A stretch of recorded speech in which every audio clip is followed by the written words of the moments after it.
After one of the worst stretches of his career, Derek Jeter has put together another hitting streak and seems to really come out of that doldrums. You know, he's working with Kevin Long, which I never thought I would see the day that Derek Jeter would go into the cage, go into the tunnel underneath the stadium and work on his mechanics, trying to slow down that toe tap with the front foot, and the numbers his last 9 games are outstanding.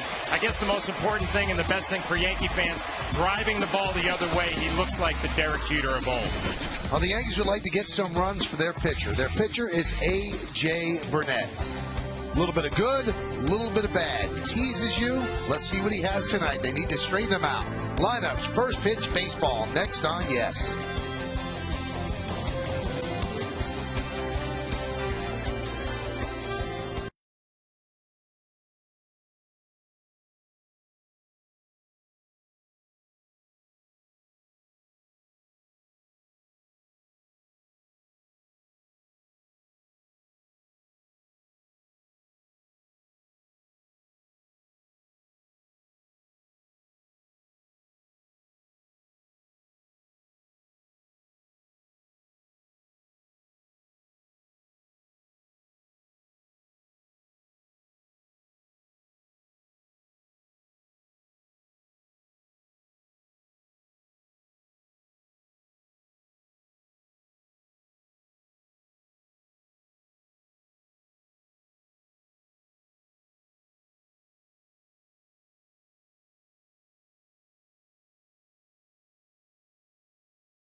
Please drink responsibly. And by Acura. Acura Advance.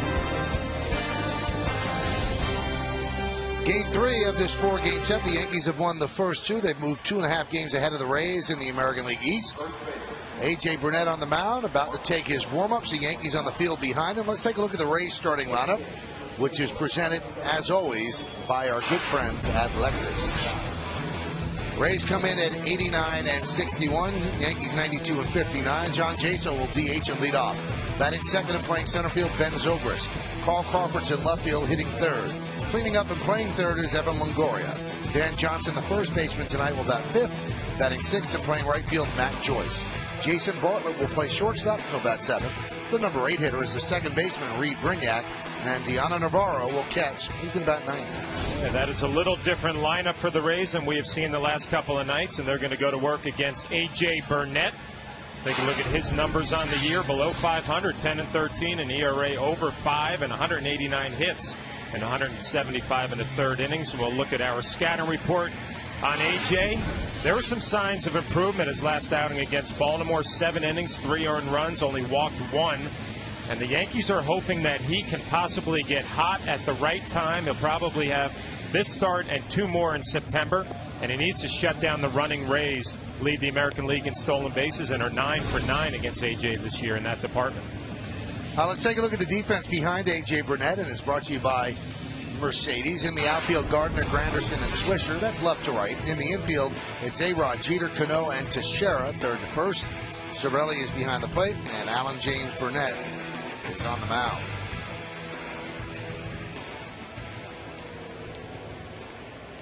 Another big crowd expected here at the ballpark on what has turned out to be a beautiful day here in New York City, and a nice evening as well. So Jaso, who's caught the last 2 games, now will be the DH today. Got a good on-base percentage. That's why he's in there. Very rare for a catcher to be leading off, but that's what Jaso does with the Rays. He digs in. A.J. Burnett is ready on the mound. And let's do it here in the Bronx. The pitch is a strike, and we are underway. Good sign, 95-mile-an-hour fastball for A.J. Adrian Johnson, the home plate ump. I guess more importantly, a first pitch strike, and it wasn't down the middle, right on the corner. And another strike again on the corner, this time the inside. Joe Madden, the manager of the Rays, changing it up. As you see the umpires, Andy Fletcher at first, McClellan at second. And it'll be Mike Everett at third base. Fouled away. Mentioned Joe Madden, the manager, changing up the lineup a little bit. Pena, the first baseman, is out. Upton, the center fielder, is out. Both of them had below 200 batting averages against A.J. Burnett. Making a little change, see if it'll work out tonight.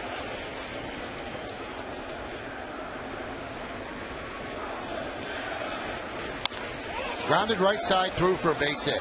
So a leadoff single for Jaso.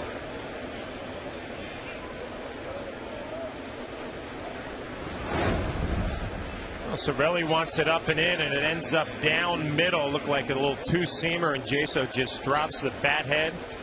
Pulls it in between first and second, about a 3-hopper. Still some good movement on that fastball, good velocity. Its location not the best, down middle. There's Ben Zobrist, very versatile player. He's in center field tonight. First 2 games he played at second.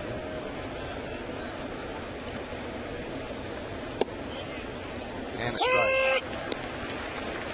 I mentioned in that scouting report, Michael, the Yankees hoping that A.J. gets hot at the right time here at the tail end of September and kind of erase some of those question marks going into the postseason. Will he be in the rotation? What spot will he be in the rotation? Still yet to be determined. Could not hold up. Let's look at the game time weather conditions presented by Bigelow 2. I mentioned it was a beautiful day, 81 degrees, 57% humidity. Winds out of the south, southwest at 9 miles per hour. And the forecast is cloudy and possible showers. I had not heard that. Hope it doesn't happen. The 0-2. Check swing. Did he go? No. Said Mike Everett.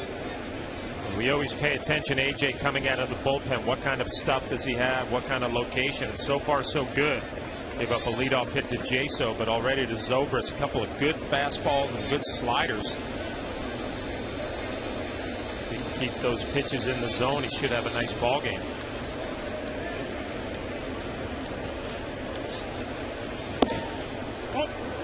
Count 2-2. A.J. Burnett, a better pitcher throughout his career, really, with runners on base. When a men are on base, they hit 253 against the batter. With the bases empty, they hit 307. And that's why some people actually believe that A.J. Burnett would make a pretty decent relief pitcher because he pitches better out of the stretch. The 2-2. I've asked that to a lot of people throughout this year, why not pitch him out of the stretch even with no one on base? And nobody really has a great answer. Pitching coach Dave Island looking on.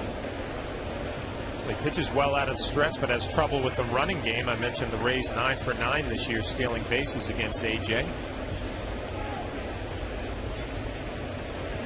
Runner goes, 3-2. It's low, it gets away from Cervelli. Jaso makes a turn, he'll stop there at second.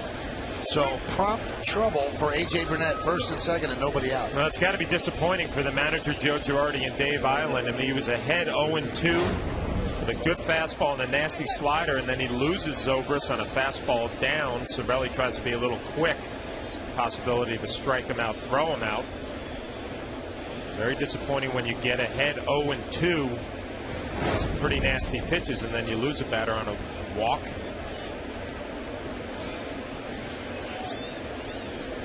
Well, here's Carl Crawford now with runners on first and second. Crawford 10 for his last 32.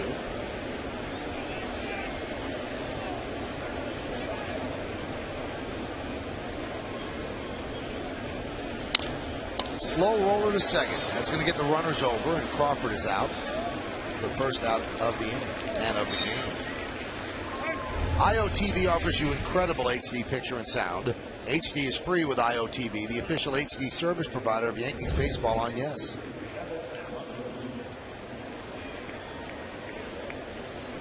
Here's Evan Longoria with 102 ribbies, a 293 average, and 21 home runs. A young superstar third baseman. They have him locked up for the next 6 years. Signed him to a long-term deal before he even got a foothold in the major leagues. They knew right away this guy's going to be great. And they took a chance, because if he wasn't great, then they would have wasted that money. But the fact that he turned out to be as good as everyone thought, he's now underpaid. And he took a chance himself by signing. And look at the numbers he has against Burnett, 12 for 31. You know, the Rays have been having a little trouble scoring runs lately. Looking for a big hit. They had plenty of opportunities last night, did not come through. We'll see what happens here. That one is driven to center field. Deep, going back, Granderson. Still back, and he makes the play on the run. Tagging Jaso. Moving to third is Zobrist. It's a sac fly for Longoria, and the Rays are on the board. Well, if you're A.J. Burnett and you're the Yankees, you will sign up for that right there. Longoria, perfect pitch to hit right down Broadway. Good swing. Granderson does a nice job retreating right in front of the track to make the play. It'll be a sacrifice and an RBI, but if you're A.J. Burnett and the Yankees, you're just trying to stay away from the big inning. Is that a full moon today, John? I know you know these things. That is full. Last night it was a little tick off, like you mentioned. Smidge? Tick, smidge. If you go to GW, it's a tick. If you go to Fordham, it's a smidge. Dan Johnson lost one down the left field line. Gardner is there, and all things considered, not terrible. First and second, nobody out. Rays score a run on one hit. They lead one. At the end of a half inning, it's the Rays 1, the Yankees coming to bat.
Up against this Yankees starting lineup, which is presented by Lexus. Brett Gardner's in left field leading off. The captain, the shortstop, Derek Jeter, bats second. Batting third and playing first base, Mark Teixeira. Alex Rodriguez, the third baseman, cleans up. Robinson Cano at second is going to bat fifth. Nick Swisher's in right field. He'll bat sixth. Lance Berkman, the DH, is hitting seventh. Hitting eighth and playing center field, Curtis Granderson. And Francisco Cervelli is going to catch. He's going to bat ninth. Well, that Yankee lineup going to have their hands full facing young rookie right-hander Wade Davis. We'll take a look at his numbers. His 27th start, 12-9, ERA just over 4, and 155 hits and 152 and a third. In our scouting report, he is under the radar rookie. Has outstanding numbers, doesn't get a lot of attention in this rotation, and he's made some adjustments from the beginning to the end of the year. He's now won 7 in a row, and you got to get him early. Batting average just under 300 the first time through. Pitch to Gardner's outside. This is Gardner's 23rd game leading off this year, and in those games hitting .304, overall .280 hitter. And also an impressive number, leading off his on-base percentage is .434.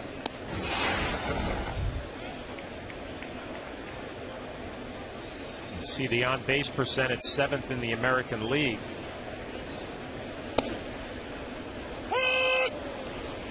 Trying to figure out this lineup, Michael. You know, where Joe Girardi's going to go with it come postseason time. Derek Jeter in the leadoff spot has been swinging the bat better. Now Brett Gardner in the leadoff spot. You mentioned his numbers, has done a nice job.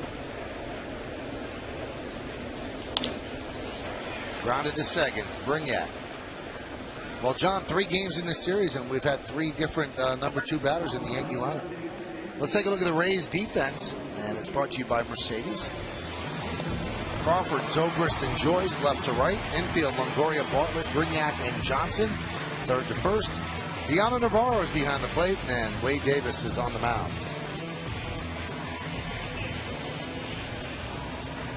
Talk to people around the Rays, and they'll let you know that Wade Davis, probably their second best pitcher the second half of the year, does not get a lot of exposure. Usually David Price will be the number one. Garza, Shields, we saw last night, get a lot of attention. Wade Davis having a very solid year.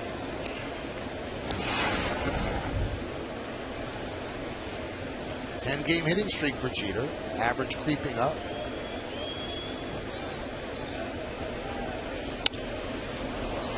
Fly ball right side. A long run, and Johnson and Joyce can't make the play.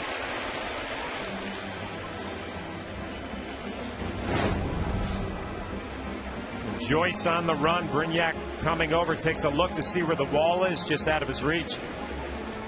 Had a little more room, as you see on Yesmo, with that little cutout of the wall. Derek is doing the old reverse Colton Fisk. All right, good.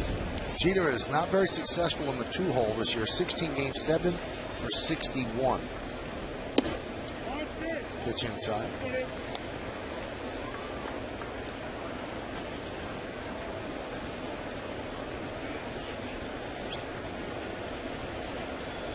Ten-game hitting streak. The first game, he was 1 for 7. That was in Texas, so that's the 9 games after the first game that started the streak. And so it's an average of 342 as he flies out there to Joyce.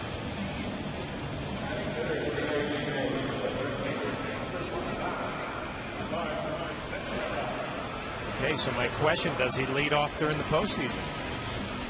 You just mentioned those numbers hitting in the two-hole. It hasn't really worked out. I think he does. I think he leads off. I agree. Now the bigger question, and I turn to you because you know these things, who's going to bat second then? Is it going to be Swisher? Is it going to be Granderson? It's got to be Granderson. I think, you know, we made a big deal about it when Swisher was moved out of the two-hole. You remember when Lance Berkman came and he was in the second spot. I think Granderson now is the guy to hit there. Swisher is now kind of out on his own. You've had such a big year. Granderson, who's really come on lately, will be rewarded seeing a lot of fastballs in that number 2 hole. We'll see if that's the way the coaching staff in the front office is thinking.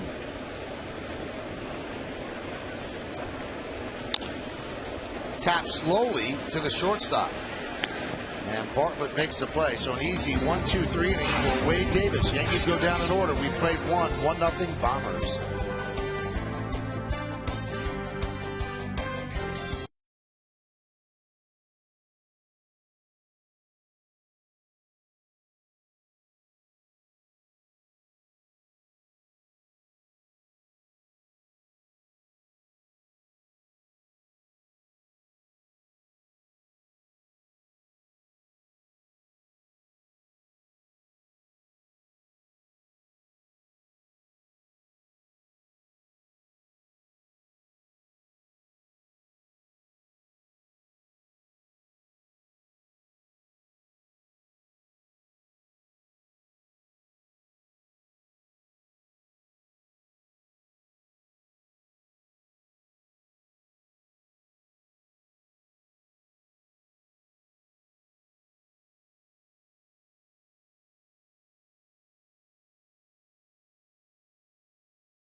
check out the question.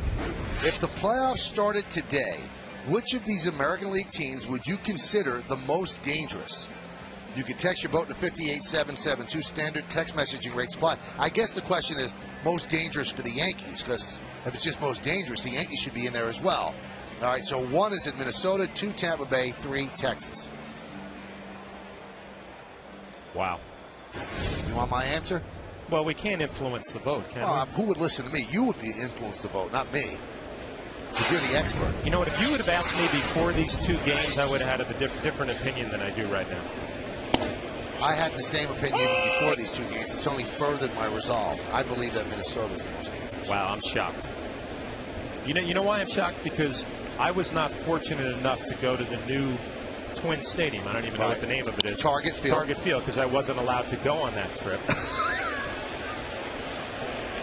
Papa to A-Rod, so Matt Joyce retired. Well, because obviously you had to go to check it out. It was a new stadium. So I have not had a chance to work the Twins this year. And I have, in the back of my mind, I think of the Minnesota Twins like I have always thought of them.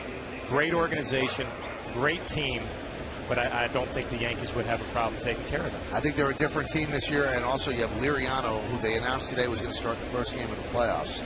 He's been lights out of late. Tough left-hander. Okay, and then where do we go? Carl Pavano? Then you go to Carl Pavano, who's having a very good year. I know everybody in New York thinks of him as Carl Pavano. And that's what I think, because I haven't seen him pitch this year. All right. So who do you think it is, Texas? I would have thought the Rays. Right. Now, the Rays, are struggling a little bit right now, going through a tough time, so we're not seeing them at 100%. And their rotation is down. But the rotation is what scared me as a Yankee, as a Yankee person, I would think that would scare me. But they're not firing on all cylinders right now. I think Cliff Lee, short series, would be tough in Texas. Seems like he's healthy again. Well, just this little stat, John. The Twins in the second half of the season are 45-18. They never lose, ever. They've lost 18 times. Figuratively, never lose.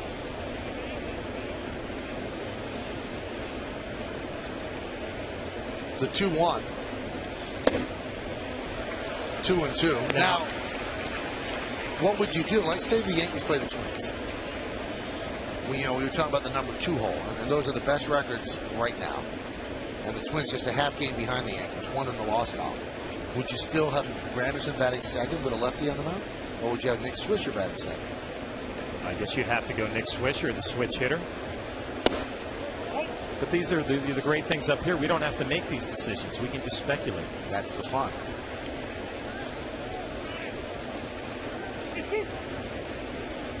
Now, talk to me about Target Field. Right. Everybody's saying it's this great home field advantage. I thought the Metrodome was a great home field advantage. No, I don't know if it's a great. I think it's a very large ballpark. I don't see how it plays to a home field advantage. It doesn't yield many home runs. Maybe it's just a comfort level for them, but I don't see anything that would make it a home field advantage.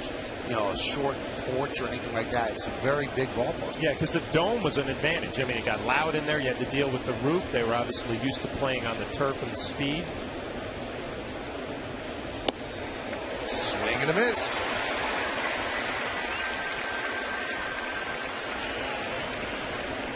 Now, the first 3 pitchers on the Twins, you have Pavano. Well, let's say Liriano's first. 14-8, 3.44. Pavano 17-11, 3.60. And here's the guy that nobody knows about, Brian Dunsing, 10-2, 2.19. He never loses. We lost twice. And the ERA is impressive. Pretty impressive. Lefty, right, Dunsing? I gotta check. Yes, he is a lefty.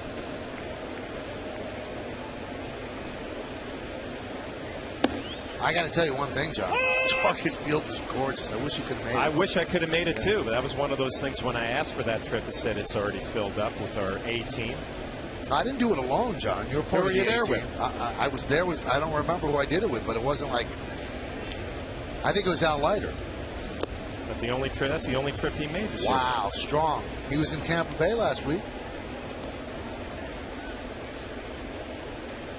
Just that I said they had 18 losses. You got to point out he had another trip.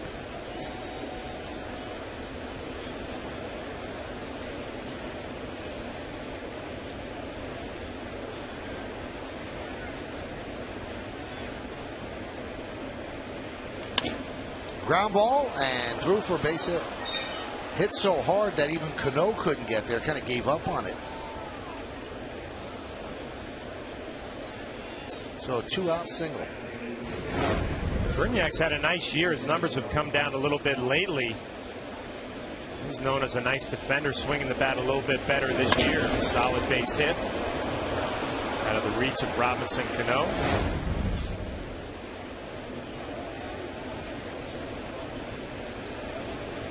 Isn't it tough, though, Michael? I mean, you see the Rays coming in here the first 2 games. You know, the rotation not really locked in, having a little trouble scoring some runs.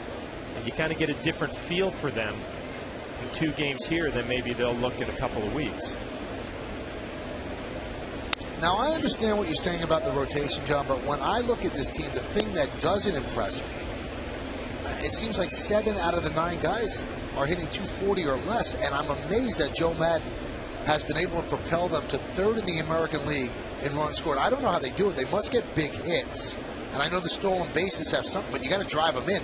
No one is a big hitter other than Crawford and Longoria. Everybody else, I think, can be pitched to. They've gotten some nice contributions from guys like Johnson, who's come up from the minor leagues, has become a left-handed bat in the middle of the order. Joyce has gotten some big hits. You're right, they don't intimidate you, but I think 1 through 9, they have plenty of speed, aggressive on the bases, and there's no secret. They do it with pitching and defense, and that would be the concern for me if I was a Tampa Bay Ray executive. The rotation is a little bit down right now, for the exception of Price and Davis tonight, throwing the ball well. Well, they've gone into a little bit of a slide. They're 6-10 in their last 16 games. And over those 16 games, and you see what they're batting at, lowest, 4th lowest in the American League. But in the 16 games I talked about, they've pitched to a 5.87 ERA. They don't score enough runs to do that. No.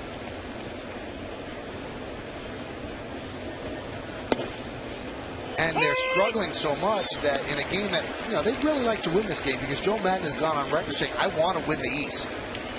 He has benched Carlos Pena and B.J. Upton. And that tells you how much they're struggling. Well, they both don't have good numbers against AJ, which is fine. But Pena looked lost last night. Looked like he's thinking a lot at the plate. Upton having a little trouble with the fastball.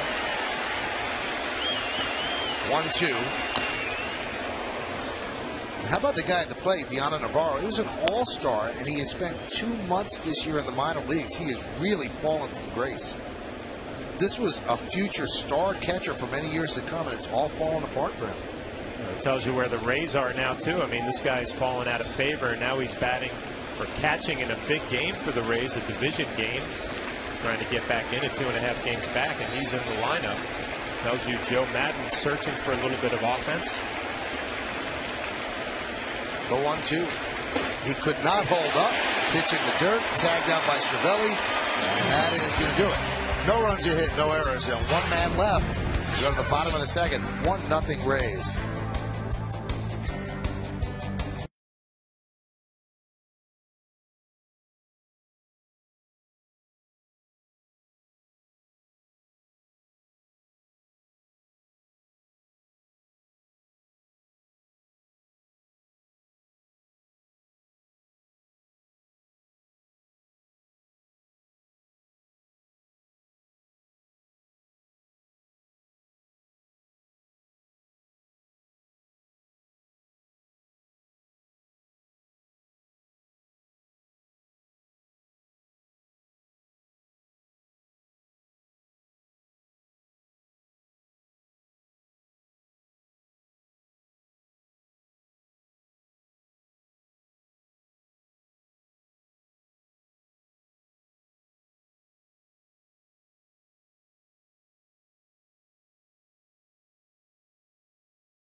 by Johnny Walker. And we go all the way back to 1946. And on this day, Yogi Berra made his major league debut versus the A's at Yankee Stadium, the Philadelphia A's at the time. Demand greatness in every sip and every season. Johnny Walker, proud sponsor of the New York Yankees. Here's Alex Rodriguez. Alex was honored before the game by the Yankees, given a lot of gifts for hitting his 600th home run. And I thought the nicest part of the ceremony, though, was the security guard that works here at Yankee Stadium that retrieved the ball that was hit into Monument Park.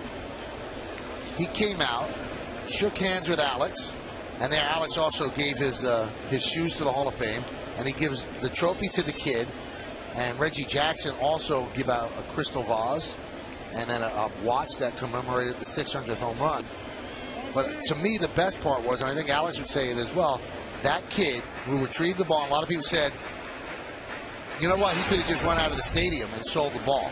His name is Frankie Babylonia, and the head of the security firm, Thomas Hout, and the security firm is called Securitas, gave the kid a check for $10,000. Now, how neat is that? $10,000. $10,000. It's a big league move. So, see, kids, it pays off to be honest. Fouled away.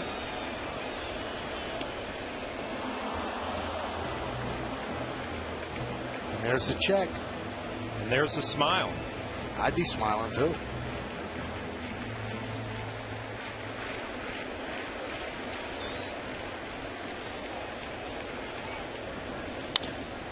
Ground ball to second. Brignat. One away.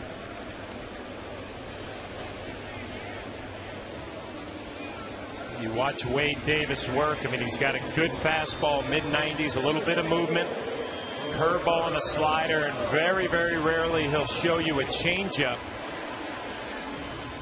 But he's really had an adjustment year. He started off 3-1 with a 2.79. And then the middle 11 games of his rookie year, he really struggled. 2-8 with a 5.9. And then he made a couple of adjustments. The last 10 games, he's on fire. 7-0 at 3.31. Pitch to Cano is a strike. So like any young player coming up to the major leagues, he had a little taste of it last year, but going through a lot of adjustments during his rookie year, finishing up strong.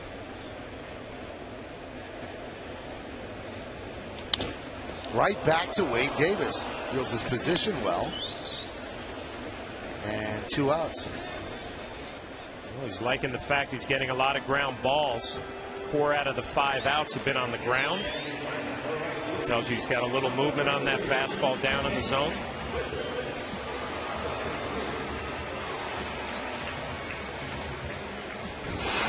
Here's Nick Swisher. You see his numbers. They're great. He went to the All-Star game this year. But when runners are on base, he becomes even better. He has a batting average of .343 when there's a runner on base. That's locking in just a little bit more. Davis deals. There's a strike from up here, John. Obviously, Adrian Johnson's a lot closer. Seems like Johnson is giving a generous strike zone to both pitchers. Yeah, it looks like he's going to be a pitcher's umpire. And you wouldn't say he stretched the zone. He's just given that ball that's maybe, an inch or two off the corner. Served down the left field line. Foul ball. You know what, Michael, and you like that when you pay attention early to a home plate umpire who's giving a little bit.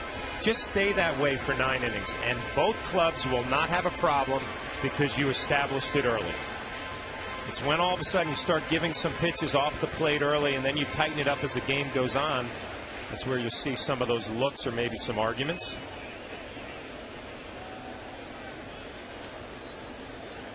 The 0-2.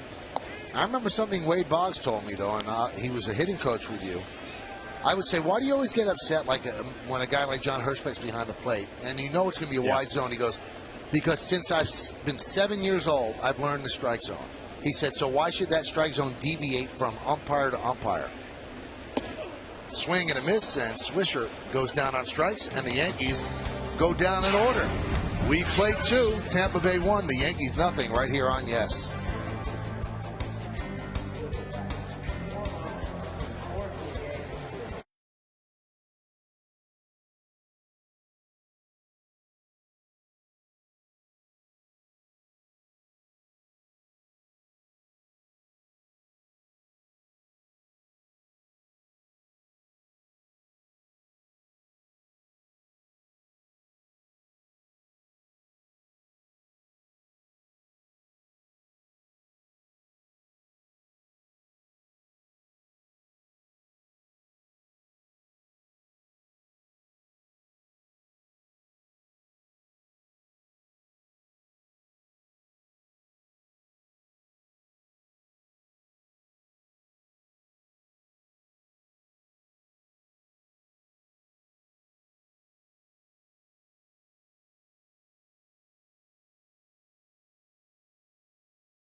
Top of the third inning, we're going to check in with our good friend, Kimberly Jones.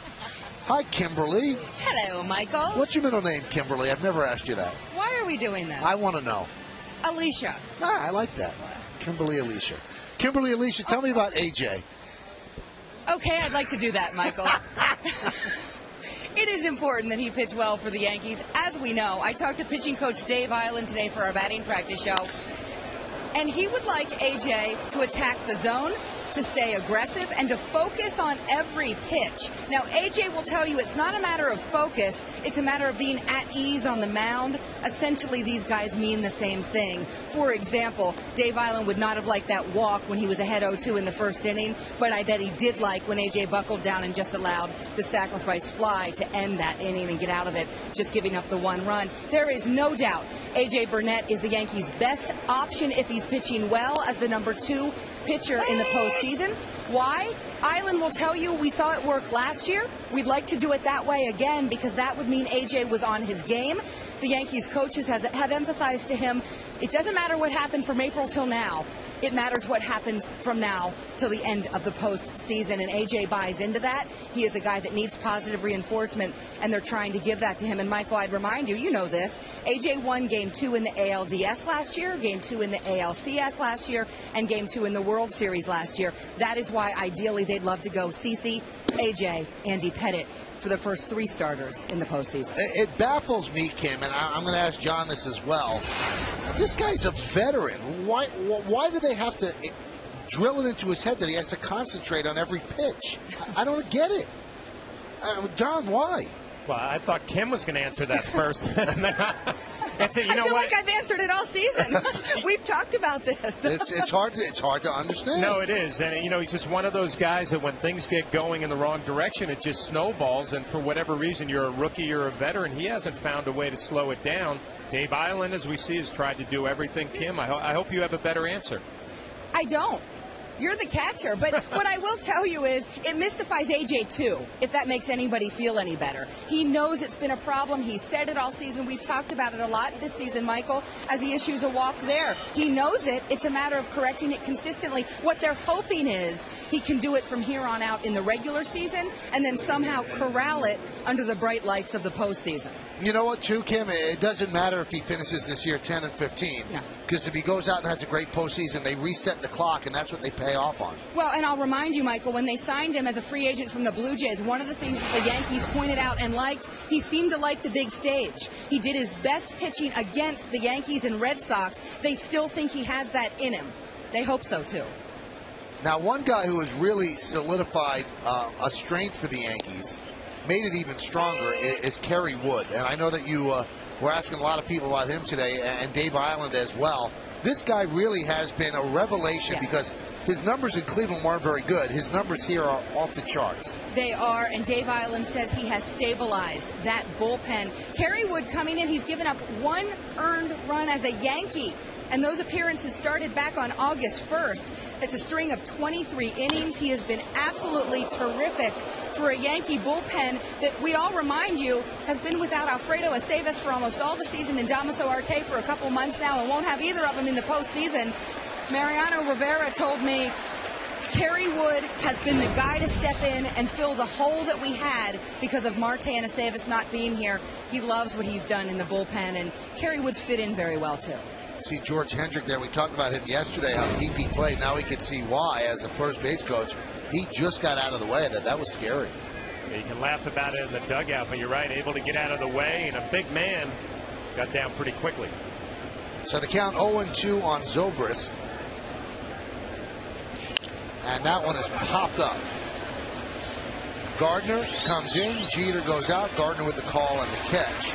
Take one more look at how George Hendrick got down. And I think he legitimately had to get down or he would have gotten hit with that foul ball. And then you can laugh now because it didn't turn out to be a bad thing, but he's going to hear it in the dugout a little bit later on. Kim, one more thing about Wood that I was wondering. you think it's legitimate. He is your 8th inning guy, right? They're not going to mess with Robertson or Chamberlain or try to mix and match. In the postseason, it's going to be Wood, and then it's going to be Rivera. Yes, it certainly seems that way. And Joe Girardi trusts him against lefties, which is big because it will only be Boone Logan as the lefty in the bullpen. Dave Eiland saying it's allowed Java and David Robertson to kind of relax a little bit. Not relax like, okay, we got this done, but relax as in they don't have that 8th inning pressure. They're not giving the ball to Mariano. Kerry Wood is a veteran. His presence and experience is something that is rubbing off on the younger pitchers. I think that's a plus, too, of this acquisition by Brian Cashman. Count 1-0 on Crawford. Swings and misses. Another thing that I was curious about, Kim, yesterday a big 2-run double by Cano late in the game, and everybody just assumed, well, you know what, Josh Hamilton's going to be the MVP of the league, and everybody else is playing for second. Well, Josh Hamilton hasn't played in about a month. He has broken ribs. I mean, you think that Cano might be the MVP? Well, I mean, there's talk that it certainly could be. Josh Hamilton out with those fractured ribs. It sounds like he's going to try to give it a go next week. And a couple weeks ago, Michael. Cheater grabs that, flip to second. That's all they'll get. A couple weeks ago, Michael, one Yankee told me if Josh Hamilton doesn't get a hit the rest of the year, he's going to be MVP barring that. Well, he's been out for an awfully long time. I asked Cano about the MVP talk today. He said, I forget about that stuff. We're winning games. This feels like the playoffs have started already. I said, but when you hear your name with the MVP, that's pretty cool, isn't it? And he said, it's every kid's dream to win the MVP someday. Well, he certainly got a chance this year, and the way he plays, got a chance every single year. Kim, we thank you, and we'll hear you later on the postgame show. Thanks, Michael. All right, thanks, Kim. That's Kimberly Jones. You think he's got a shot at the MVP, John? Well, of course he's got a shot at it. I mean, he hasn't.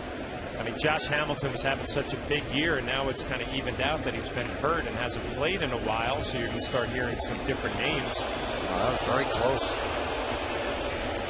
You'd expect this to be a situation. Carl Crawford will be running at some point. 2 outs. Longoria at the plate. Rays 9 for 9 against AJ this year. Good quick throw to first. Almost gets Crawford. 44 stolen bases on the year. There's a strike.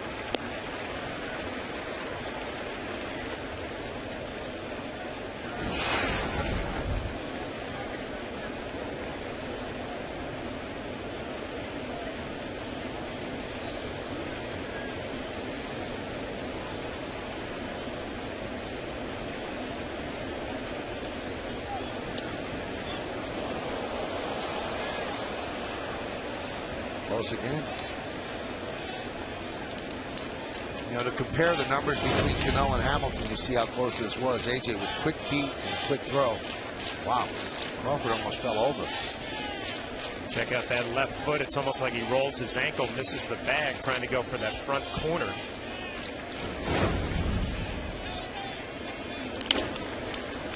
Anyway, Cano's numbers entering tonight: 322, 383 on base percentage, 28 homers, 104 ribbies. Then you've got Hamilton at 361, 414 on base percentage, 31 homers and 97 ribbies.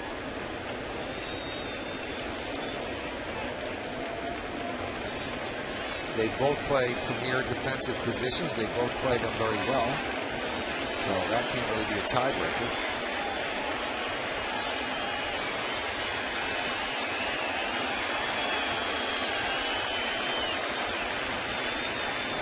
The 0-2.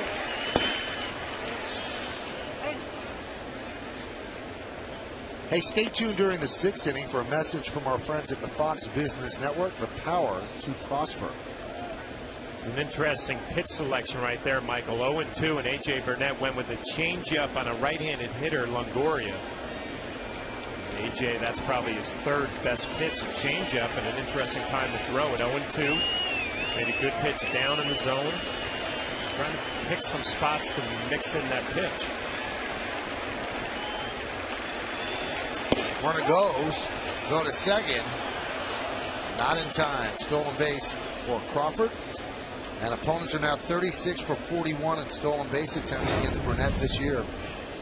Gets a great jump, and I was actually thinking Cervelli should not throw this, but he makes it a lot closer than I thought it would be. And if you watch the throw, goes from his knees. Plenty of arm strength. I didn't even think this would be that close. It's an impressive throw.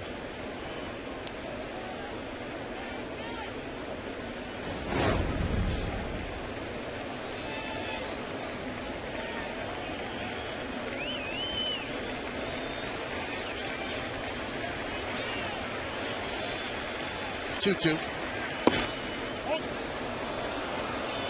Count 3-2. You know, you think about it, he's on second now with a stolen base. If Mark Teixeira had applied the tag on Crawford when he went into first awkwardly, he would have been out. He never really got to the bag and then tumbled over. But the throw was not in time if he had gotten back to the bag in normal fashion. But check this out. If Mark just applies the tag here, he'd have been out.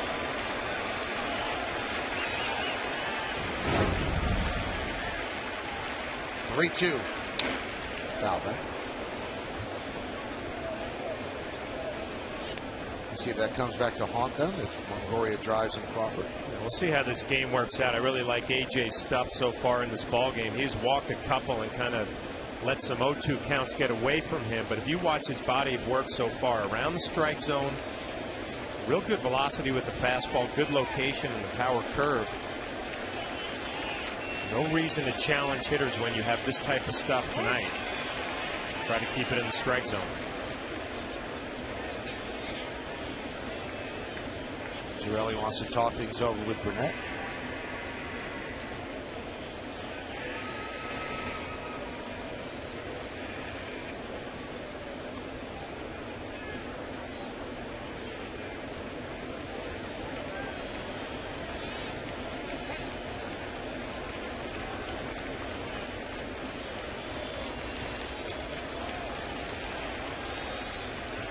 Three-two. Foul down the right field line.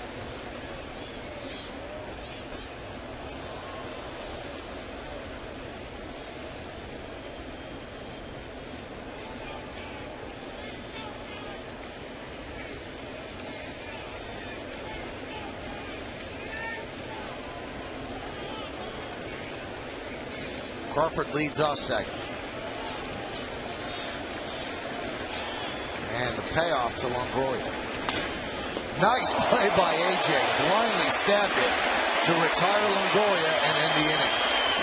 No runs, no hits, no errors, and one man left. With his back turned to the batter, a little backhand stab of the ground ball up the middle for the final out. We go to the bottom of the third.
Enjoy the journey. One more game against Tampa Bay. It's tomorrow night. Then the Red Sox are in town. Final 3 games of the regular season here in the Bronx.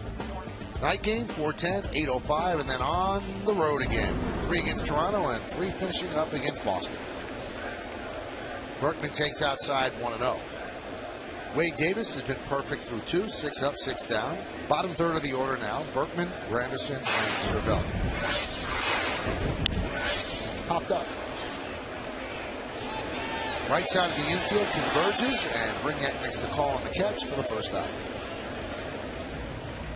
Not a good sign for the Yankees because, as John mentioned in the scouting report, Davis gets better as the game goes on. First time through the order, you hit 301 against him. Second time, 251. Third time, 236. Fourth time, 188. The Yankees have not had a hit the first time through the order. Yeah, and it's an unusual trend. Usually you see it the other way around. The pitcher will start off hot, and then the numbers increase as the game goes on.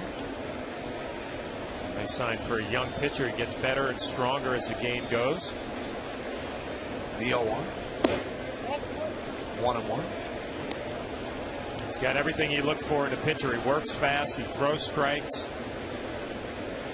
Not overpowering. I mean, the fastball in the low 90s. Good movement. Curveball just missed.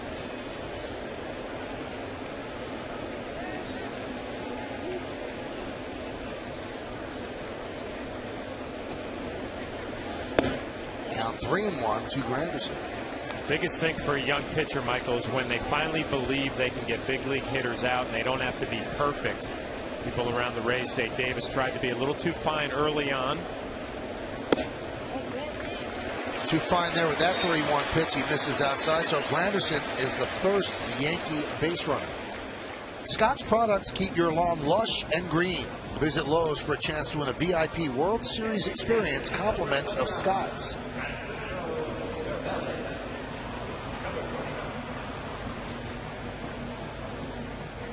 Here is Francisco Cervelli.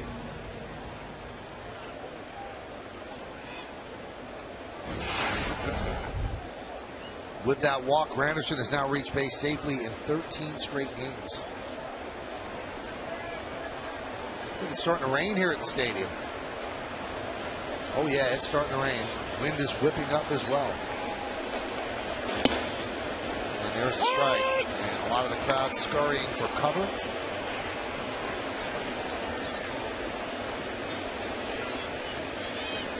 I know Bill Boland, our producer, is usually our meteorologist, giving us some forecasts. My daughter just texted me from Rockland County, about a half an hour away, and it is coming down pretty strong.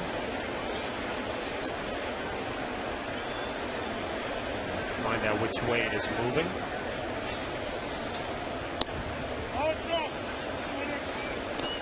Count 1-1.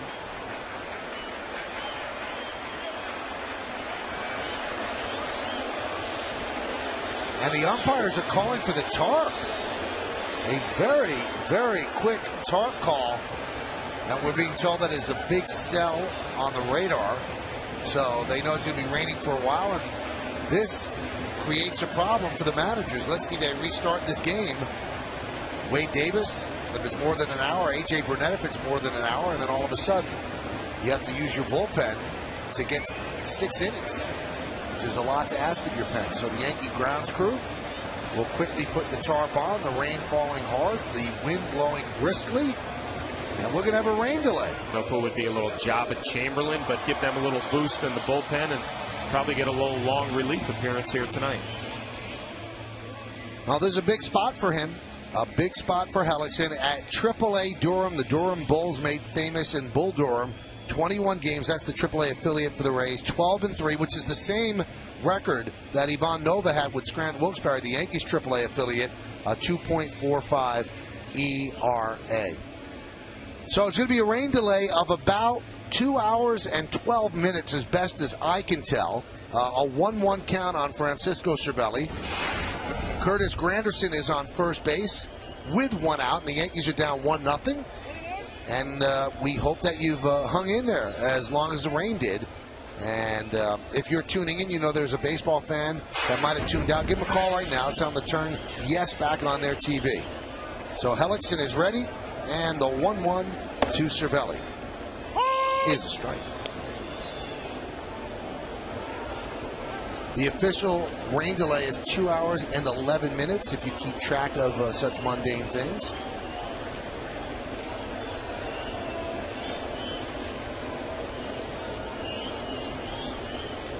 field looks like it's in great shape. Doesn't look like it's a slow track at all for Granderson at first. Breaking ball, and Cervelli could not hold up, so he is down on strikes in one of the longest at-bats he'll ever have in his career. Well, Hellickson looks like he's got good stuff coming out of the pen. That first fastball was impressive, and here the strikeout pitch. You would classify this as a curveball. It goes straight down. Cervelli tries to hold up his swing and cannot. 2 pitches already, and we see why the Rays like this kid.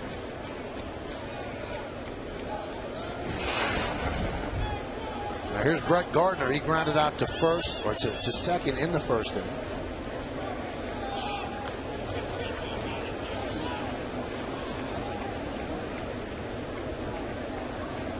Now we told you Royce Ring warming up for the Yankees in their bullpen. Now Dustin Mosley has joined Royce Ring. Now you would think Mosley's more of a longer relief guy. So maybe he brings in Ring to match up a couple of lefties and then goes to Mosley for the longer stretch.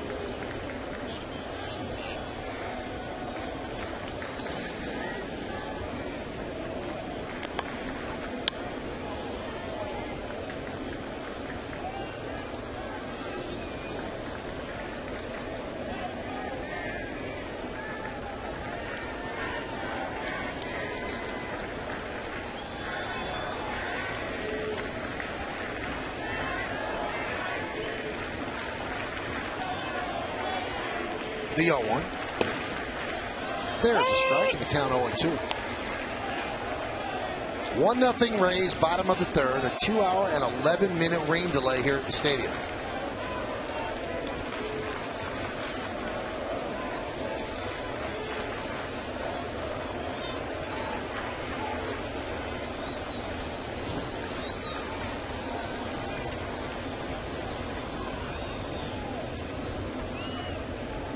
And the 0-2 from Hellickson. Really stays a long time and is set. Trying to throw off the timing of Granderson. A little surprised Granderson did not try to take a lead there to get a jump and steal a base. An 0-2 count. With Brett Gardner leading off. Obviously in the hole 0-2, you might try to steal a base. If you get thrown out, no big deal. Brett Gardner leads off the next inning. Count 2-2. Oh, Michael, you always look at young pitchers and their delivery, and you know what? Hellickson looks like he's got a real smooth, easy delivery. He does not overdo it. Ball jumps out of his hand. Good changeup right there to Brett Gardner that was down. But sometimes you watch pitchers and they have a max effort delivery. They put 100% into it. This kid looks like he's pitching about 80%. Ball jumping out of his hand.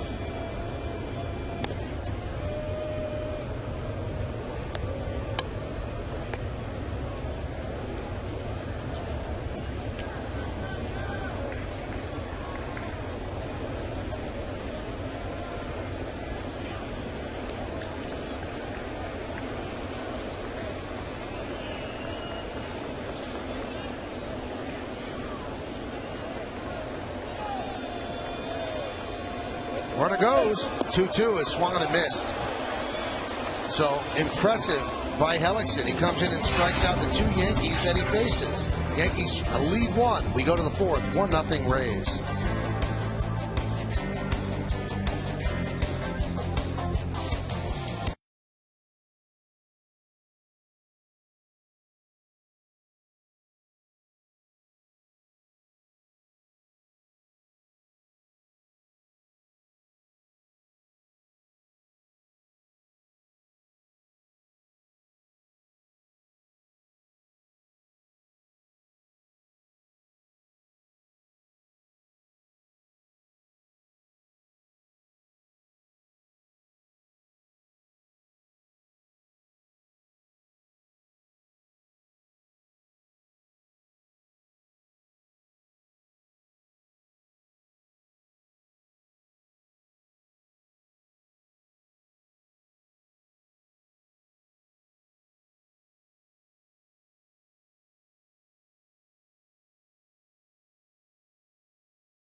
Wade Davis, who started the game, defeated the Yankees twice this season.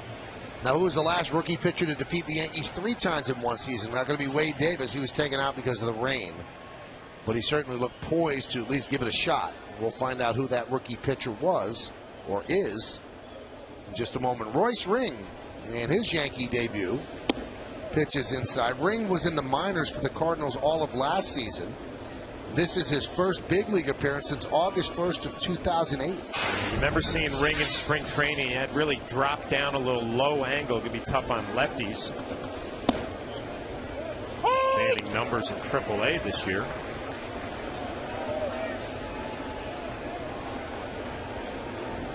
Dan Johnson, flied out to left in the first inning.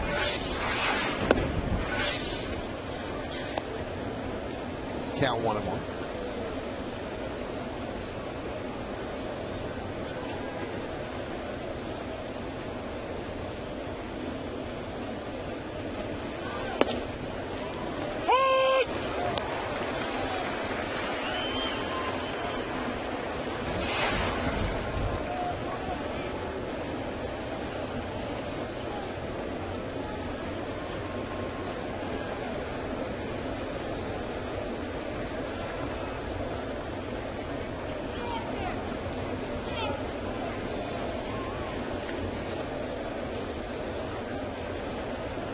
Ring making his first appearance this year for the Yankees, trying to open up the coaching staff's eyes.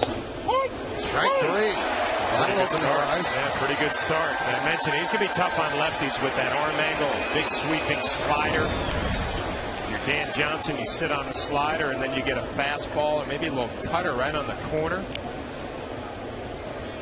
Tough at bat for any left-handed hitter. Interesting, he showed a big sweeping slider, and there was a tighter one that had a little bit of break on it. Maybe got the benefit of doubt on the call. There's Matt Joyce.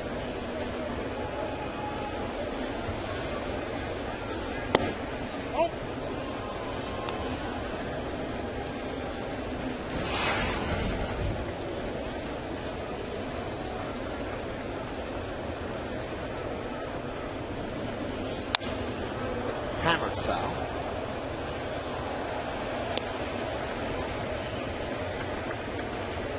Happy little guy, hung in there during the rain delay. Now got a baseball.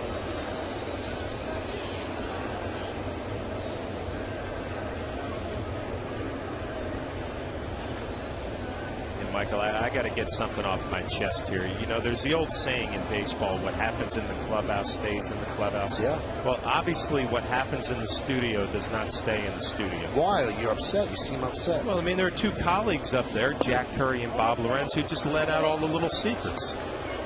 I don't think it's the same, kind of thing as it is in the clubhouse.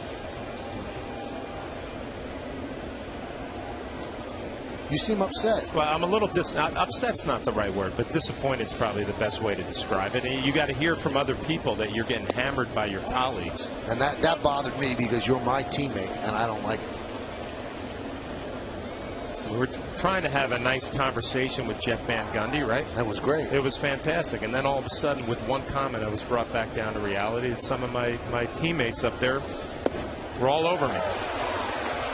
And the thing that was great, I have never seen you laugh like you did when Jeff was telling the stories, because you're usually somewhat dour lately. No, he can tell a story. Yeah, he can tell a story.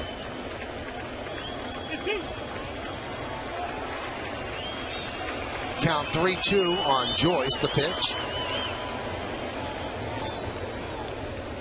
Still 3-2. Now, Michael, I'm terrible about stuff like this, but Royce Ring, I mentioned, it was trying to open up some eyes here, at the end of September. Is there any way that he'd be able to get on the postseason roster? Well, there's a clerical way he can. With an injury? Yeah, I mean, because of strike 3 is certainly making a case. Well, with Marte on the DL and with Aceves on the DL, that gives Brian Cashman maneuverability to fill those spots without having somebody be there on September 1st. Well, so far so good. And mentioned he's going to be a tough at bat on lefties with that low arm angle. And he's getting the off-the-plate call from home plate umpire Adrian Johnson. You see Joyce thought he had a walk. thought he was going to come face a couple lefties and leave. He's still in there facing Bartlett. There's a strike. Not that the umpires would do this knowingly, or at least overtly. But, you know, it's going to be a 6-hour day for them at the ballpark, maybe longer. And I don't think that, you know, he's going to be calling a real tight strike zone right now after a 2-hour rain delay. No, and to be fair, you know, he had a generous, or not a, it's a pitcher strike zone from the beginning of this ball game, and you just wanted him to be consistent. So far, he is here in the 4th inning. But is that human nature? I guess, you know, if you're an umpire, you really got to bear down to be a professional and not let the elements dictate your strike zone. There's a ground ball to Cano. He gobbles it up. And a 1-2-3 inning for Royce Ring. A nice Yankee debut for the left-hander. We go to the bottom of the 4th. 1-0 Rays.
Brought to you in part by Honda. Come see what's new for 2011 today at your Honda dealer. By Blimpie, America's sub shop. And by Heineken Light. See the light.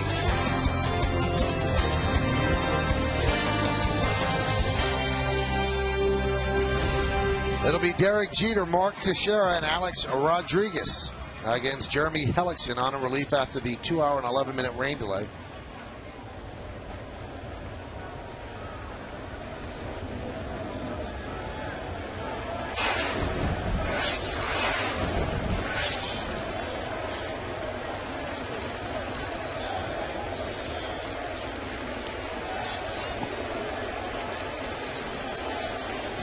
Rays really shift for Jeter in the outfield. The center fielder Zobrist is pretty much in right center field. Dead center is dead open. And the pitch is outside. 1-0. Well, the first thing you think of there is an old saying, you pitch him away and play him away. But the Rays' first pitch tried to go inside on Derek Jeter, and he's shown them in this series he's going to go the other way. The fly ball was to right field, first at bat.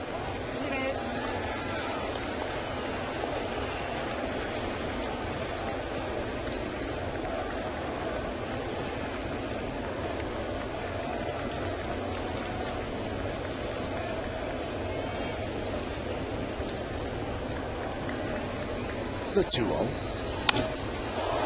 he hits it right where they were playing him. Drifting over to his left is Zobrist. And there's one away. Let's take a look at the New York State Smokers Quit Line Quiz answer. The question, Rays starter Wade Davis defeated the Yankees twice this season. Who was the last rookie pitcher to defeat the Yankees 3 times in one season? And the answer is Kevin Brown. 1989 with the Rangers. He had nasty stuff back then. Well, I was unfortunate to face him in 1992, 3 years later. I'll tell you what, that was as good of a right-handed sinker as you will ever see. As everybody knows, kind of had that demeanor where you didn't know where the baseball was going to go. Not a very comfortable at bat.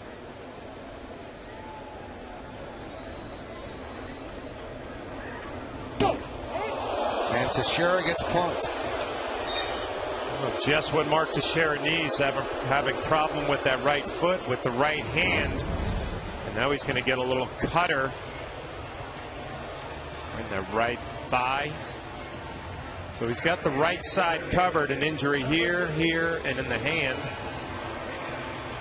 Not what he needs here at the end of September.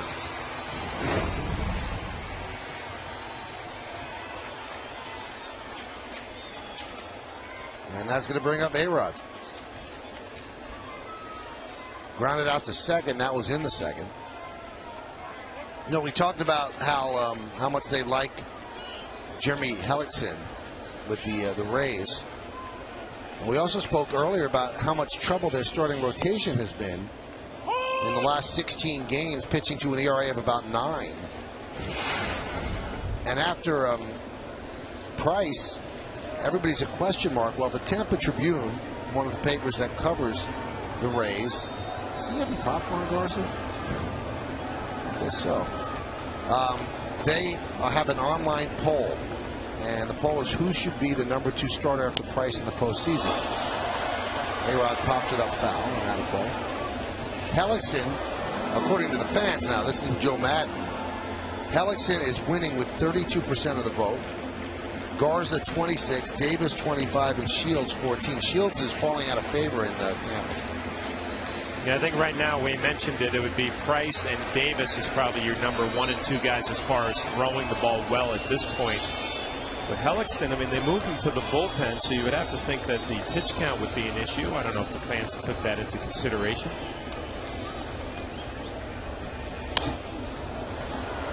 You can see why they like his stuff. A real effortless delivery. Fastball curve change. Throwing a lot of strikes, getting ahead in the count.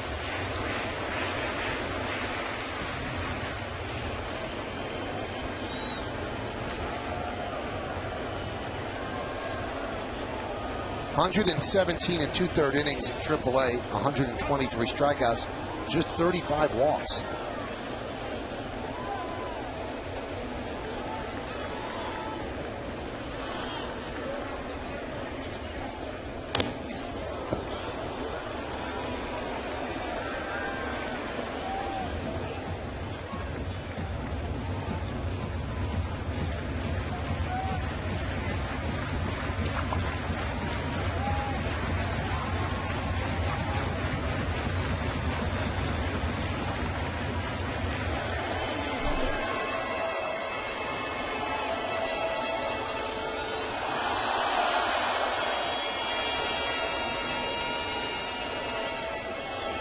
Count remains 0-2 on A-Rod.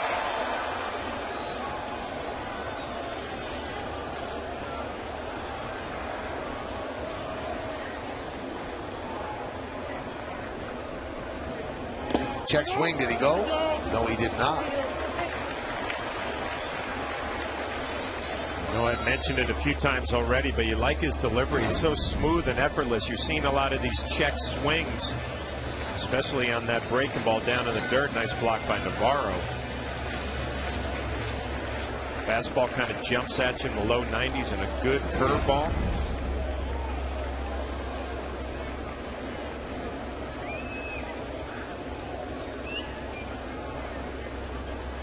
One, 2. 2-1-2.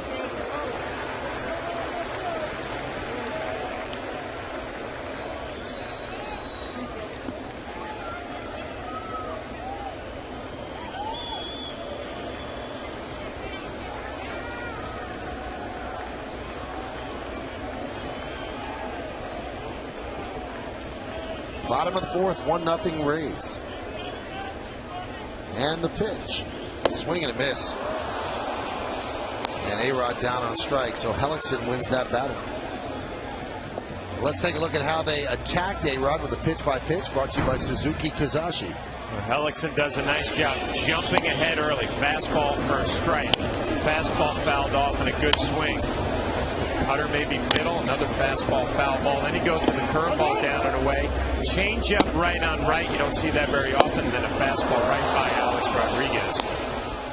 You know, watch that at bat right there, and I think that's what Phil Hughes has been doing a little bit better lately, showing his curveball, showing his changeup, and then you can sneak that fastball by at 92 miles an hour. Here's Cano, rounded back to the mound in the second inning.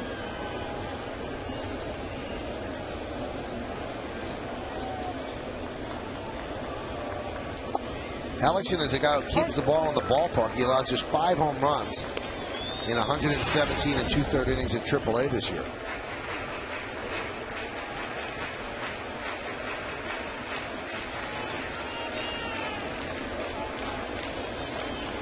Cano has 54 walks this year. All of last season he had 30. So that's a part of his game that has really improved, and he's also swinging at better pitches. And that's just part of the maturation of Cano as a hitter and as a player. You know, that's the difference, Michael. When Robinson now swings at a pitch out of the zone, you actually take a second look because you don't see it very often anymore. And that used to be the norm for Robinson the first few years of his career. How about this? 08 and 09 combined, he had 56. So he has 54 this year.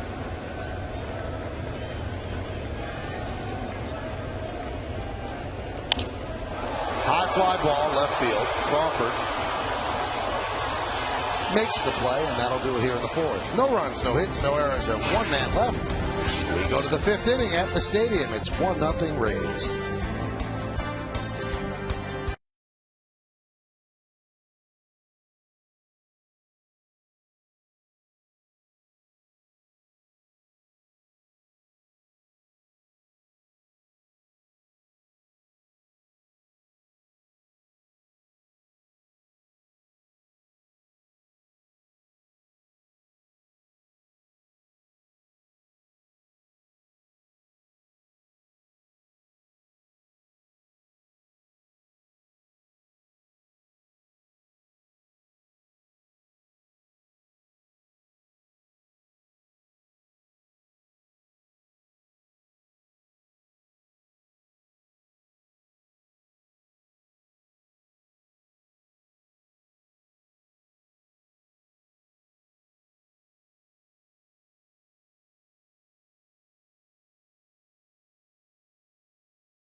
Two-hour and 11-minute rain delay, but got a good baseball game going on the Kia scoreboard. It's 1-0 Tampa Bay over the Yankees, and because of the 2-hour and 11-minute rain delay, you should not lose sight. This is a big game. Yeah.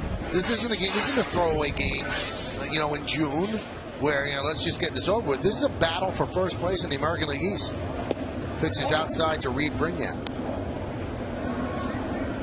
So obviously a bigger game for the Rays, 2.5 games back coming into this one. But you're right, Michael. I mean, you have a long rain delay over 2 hours. Fouled back and giving chase as Cervelli makes the play. You have a long rain delay, 2 hours. You come back out on the field. You remember you're fighting for the American League East. There's been a tight series, or tight season series. Team splitting 16 games. We thought it'd be interesting to tell you how this breaks down, though, and I think this is important. If the Yankees and the Rays finish in a first-place tie with both teams assured of participating in the postseason, that means that one team would be the winner in the East and the other team would be the wild card. First place would be determined by the winner of the season series between the two clubs. That's why these games are important. So it's 8-8 right now, as they've split the 16. Now, the Yankees and the Rays finished tied for first place with both teams assured of a postseason berth and their season series tied at 9 games apiece. The tie would be broken in favor of the team with the best record in intra-division games. Those are games within the American League East. Now, if it comes down to that, the Rays would leave New York with a 40-29 mark against the East and only 3 games left against Eastern opponents. 3 home games against the Orioles. And the Yankees, that one is ground. Oh, what a play by A-Rod. Gets to his feet and fires. 2 away. So one more time, the Rays would leave New York at 40-29 against the American League East, 3 games against the O's. The Yankees would enter the weekend against the Red Sox with a 36-27 intra-division record and all 9 of their remaining games against AL East opponents. So they could actually overtake the Rays if that happens. So a couple of clerical notes there on how they would break that tie. But the first one is head-to-head. Let's take a look at that A-Rod play again against Navarro. Navarro hitting right-handed, chops it down the line. Alex Rodriguez to his right. Navarro doesn't run great for a catcher, an easy play across the diamond.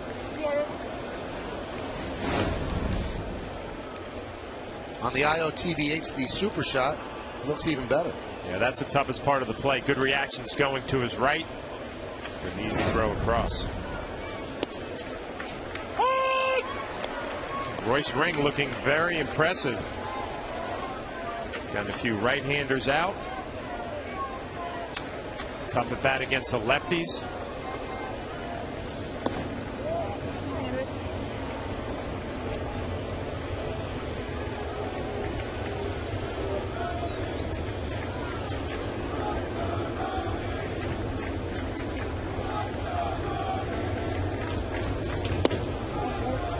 Boy, John Jaso really walks. 2 walks tonight. Last night he had 2 walks, and in the first game he had a walk. So 5 walks so far. And speaking of walking, Joe Girardi is going to walk out of the dugout, and he's going to go to the bullpen. You have to like the job that Royce Ring did. Faced 6 batters, retired 5 of them. He walked John Jaso, and now they go to Dustin Mosley.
If the playoffs started today, which of these American League teams would you consider the most dangerous? You've been texting us all night at 58772, and here's how you voted.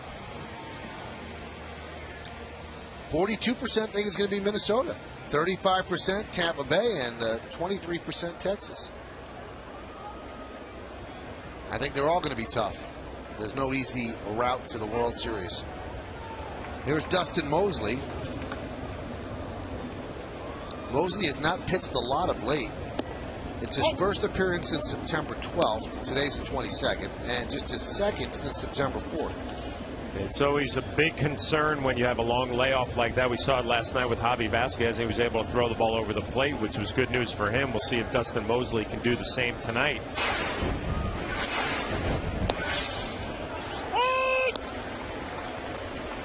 Get work in the bullpen on the side and get a feel for your pitches, but totally different when you come in game action. You see his numbers for the year.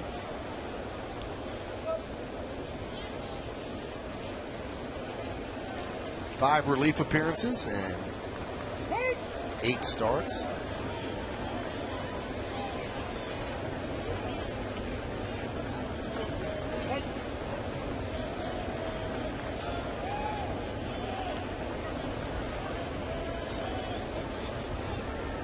Line drive, a base hit to right field.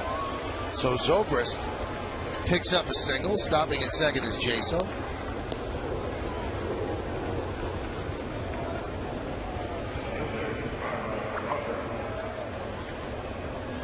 For the Rays, who have been struggling offensively lately, it's all going to come down to Carl Crawford and Evan Longoria. The middle of their lineup, they have to come through with the big hits. If they don't, you feel like you can pitch to the rest of that lineup. Crawford in a position here with 2 outs coming through with a big hit.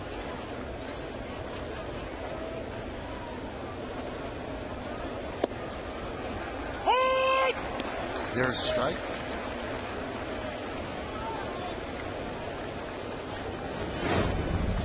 Check out the movement. A little front hip sinker actually runs back a little bit too far over the plate. Be dangerous to a left-handed hitter, but Mosley gets away with it. Hot shot up the middle, a base hit. Rounding third and heading home is Jaso. He'll score. Zobrist moves to third. An RBI single for Crawford, and Tampa Bay leads 2-0. Well, the Yankees last night did a great job with 2 outs and runners in scoring position, coming through with those big hits. And these are the deflating ones. If you're a guy like Mosley, you get 2 outs, get ahead in the count 0-1, and then you throw a curveball down, and Crawford stays right on it, driving it back up the middle. 2-out hits are crushing, but I mentioned it's got to be number 3 Crawford and number 4 Longoria in this lineup. They got to start doing the damage for the Rays. Here is Longoria.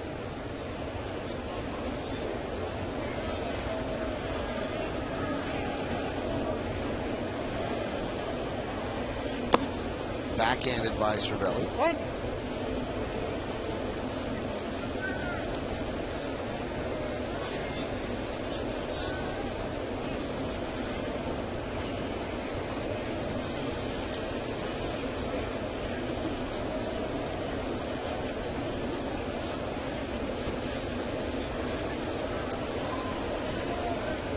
Runner goes.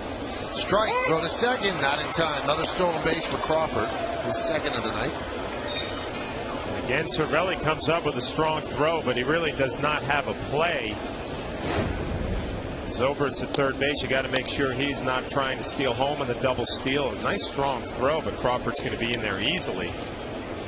See Zobrist at third base not even thinking about it. Now Longoria, a couple of runners in scoring position with 2 outs.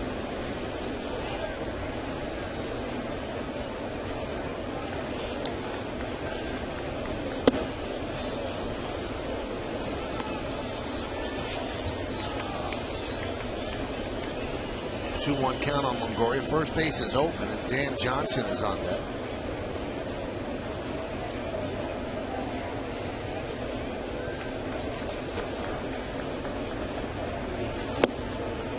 Man, a strike. Good pitch and a fastball count right there. Breaking ball for a strike.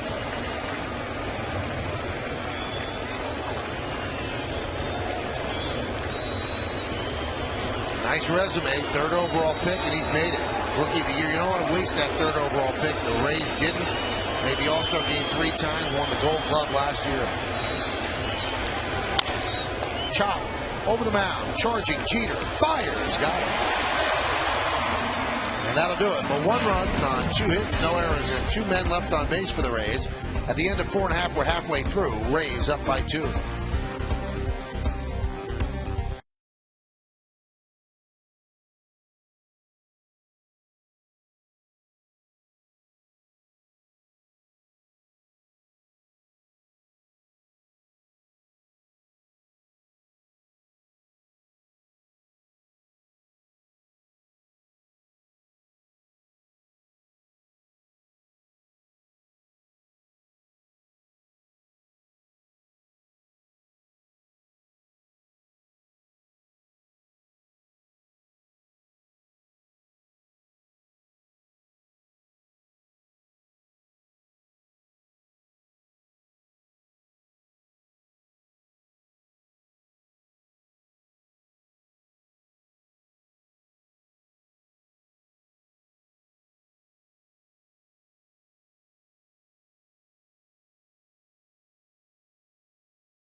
TV, internet, and phone. It's time for Fios. Wow. If you don't have a ticket to the game, welcome to Yes tomorrow. David Price against CC Sabathia. 2 of the best pitchers in baseball. Our coverage will begin at 6 p.m. on the Yes Network. We're both excited about that game. That should be fun. That is as good as it gets. A young left-hander against the polished veteran CC Sabathia. They hooked up September 13th in Tampa. They did not disappoint. Yeah, pretty special. Now, Hellickson now has a 2-0 lead as we go to the bottom of the 5th inning. Swisher, Berkman, and Granderson on the Kia Motors scoreboard 2-4-0. And the Yankees are being no-hit over the first 4. Oh, you allowed to say that? Oh, yeah.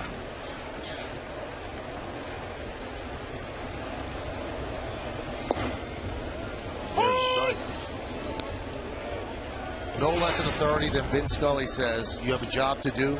You must say it's a no-hitter. You know what? I actually was interviewed because I guess during one game I mentioned that there was a no-hitter going on in the 5th or the 6th inning, and it was a big deal to somebody that I actually mentioned those words. It's a big deal to fans because I think they're superstitious about it. But, I mean, you do have a job to do up here, and you have to say somebody's pitching a no-hitter. And again, if I'm going to, that one is driven to left field. If I'm going to take advice from somebody, it's probably going to be Vin Scully. The greatest baseball announcer of all time. So if he says that's our job to do it, then that's our job to do it. You know what? And from a player's perspective, if you get to the 6th inning and there are no hits on the board, I mean, you're talking to each other in the dugout. It's the same thing you would. But not to the pitcher, right? Not to the pitcher, no. Right. But you would say, well, we don't have any hits, or they don't have any hits. Didn't think it was that big of a deal. Oh, it's huge to fans. Huge. I remember something that my former radio partner John Sterling used to say. If I have that much influence, I'm probably underpaid. It'll be a 2-1. Very nice. 0-1 to Berkman. Big cut. The count 0-2. There's John and Susan hanging in there.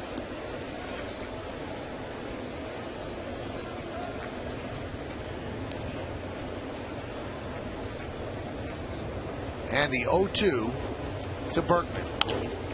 Foul away.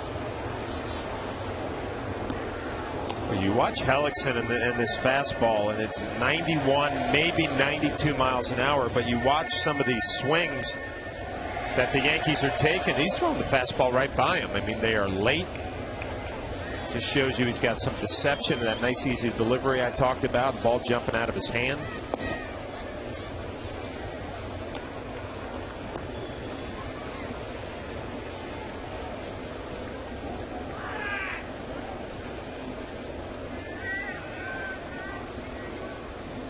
The 1-2.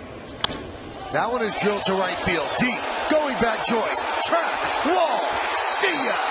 A solo shot. Lance Berkman. His first home run as a Yankee. Yankees on the board. Yankees get a hit. It's 2-1 Rays.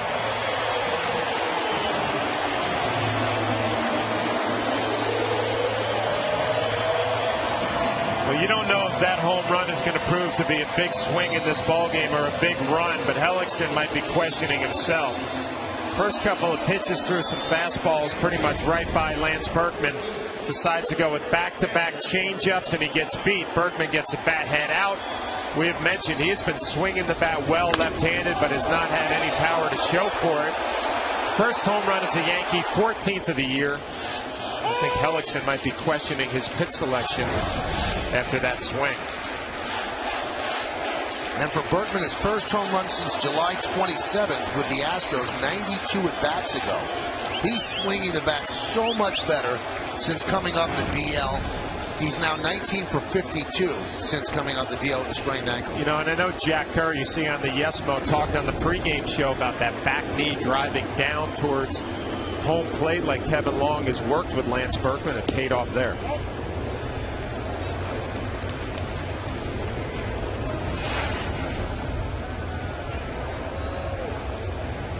By the way, 19 for 52 since coming up the deal. That's 365. Off-speed strike. The count 2-2. And there he is with his buddy Andy Pettitte. It's got to be nice feeling right there. Get that first one out of the way as a Yankee. Swinging the bat good. Waiting for the first home run. You finally got it. Granderson swings and misses.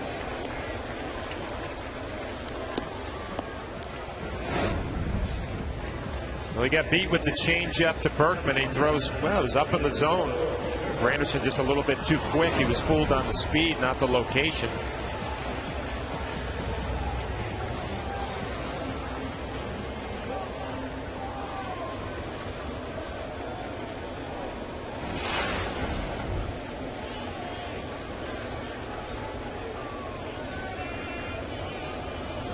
And the pitch to Cervelli. That's right. 2-1. The Rays lead the Yankees. Third game of this four-game set. Yankees won the first two. They lead in the American League East by 2.5 games. 2 in the loss column.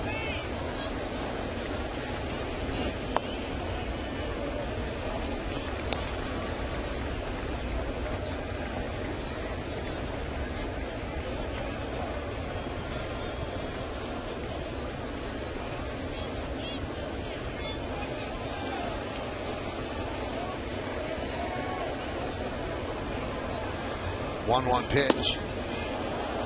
I think the thing that really stands out about Hellickson, he's a kid, but he has the poise of someone much older, and also the pitch selection of somebody that's been around a while. He uses all of his pitches and throws them for strikes, and they seem to be pitches that he will throw at any count. Yeah, and it always impresses you when a right-hander will throw a changeup to a right-handed batter. Curveball down there, and just because if you make a mistake down and into a righty, usually it's going to end up in left field, maybe in the seats, but it's going to be hit hard. Hellickson not afraid to throw that pitch to a righty.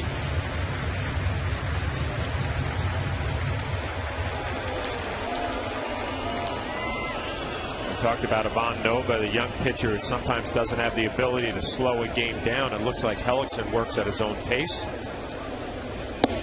Swing and a miss. And Cervelli strikes out for the second time tonight.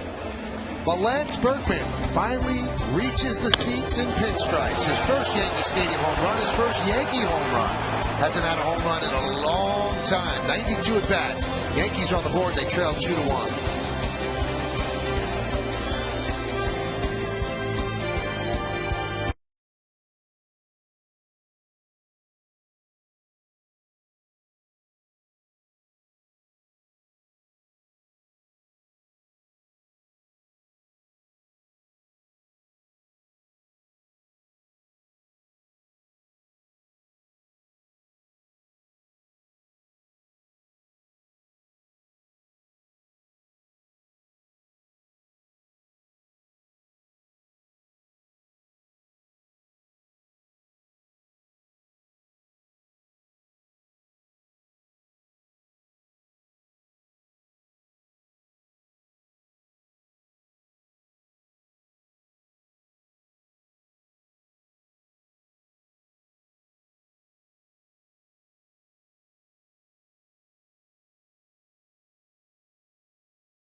In action tomorrow, the Yankees take on the Rays. It's knit cap night.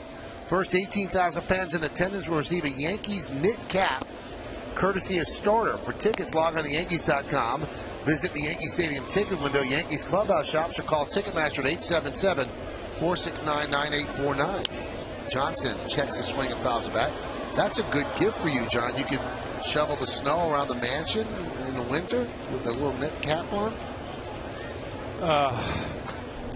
My guys in the studio give me a hard time about my chocolate addiction. I do not live in a mansion. 1-1. I've been there. It's pretty big. Yeah, let's talk about the multiple residences of Michael Kay. Do we go to the country estate tonight? The Fortress of Solitude, that is. Or we go downtown where all the action is? That one's driven deep to right center field off the bat of Johnson. Turning and looking is Granderson. See ya. A home run by Dan Johnson. They get back the home run that Berkman had, and now it's 3-1 Rays. Well, the Yankees have seen enough of Dan Johnson. A couple of home runs against Phil Hughes in St. Pete last week. This guy can hit a fastball, and he can hit a fastball down. Big year at AAA in Durham. But check out location. It's middle. Is that same running front hip sinker that went to the middle of the plate, a dangerous pitch. Johnson made him pay the price.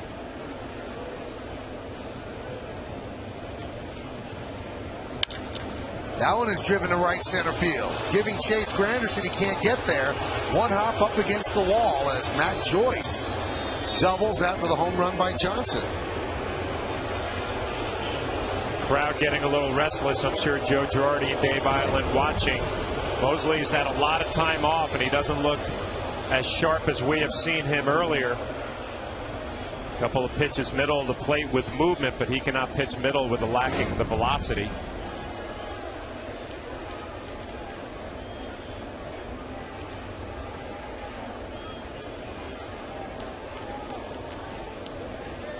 There's some stirring in the Yankee bullpen now.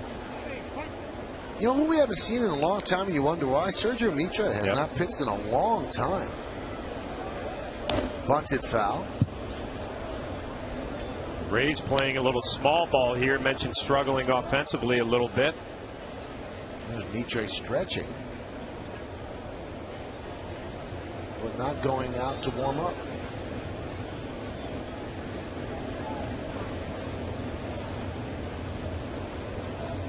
There's Jason Bartlett with the 0-1 count. Pitch inside. This time he doesn't bunt.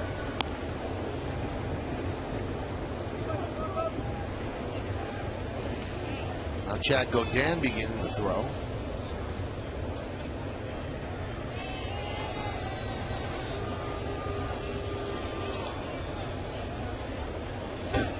This time he tries to bunt again.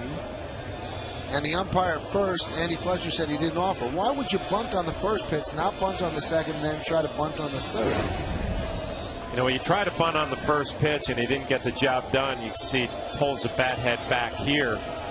I think Bartlett was maybe thinking, or the Rays, the second pitch, that, you know what, I'm going to try to hunt a fastball, thinking that Mosley will lay one in there, thinking I'm going to bunt again. He didn't get it. Went back to the bunt on the third pitch. That one is looped into right field. It is a base hit. Nick Swisher comes up throwing, and they hold Matt Joyce at third. So 3 straight hits, a home run, a double, and a single. And no rhyme or reason right there with Bartlett or the Joe Maddon with the Rays. I think had the Yankees a little bit confused. Was he going to bunt? Mosley came in there with a fastball, and he hits it to right field. Dave Island, the pitching coach, coming on, going to have a little talk, I'm sure, giving Chad Godin a little bit more time to work. Bartlett does a nice job just forcing the ball to the right side. If you hit a ground ball, you're going to advance Joyce to third. Works out even better for Bartlett. A little base hit to right field. First and third, nobody out.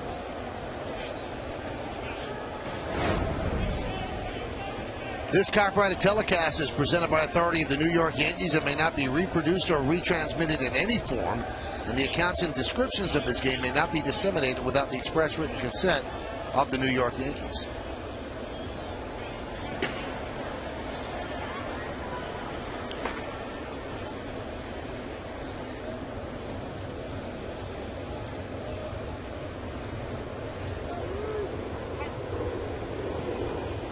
Here's Reed Brignac. Runners on the corners.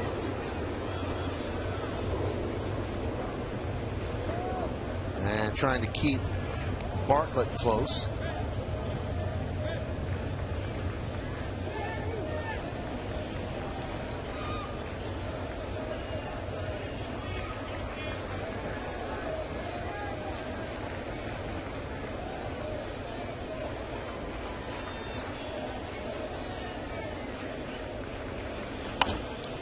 Nub, third base side, but it kicks foul at the last moment.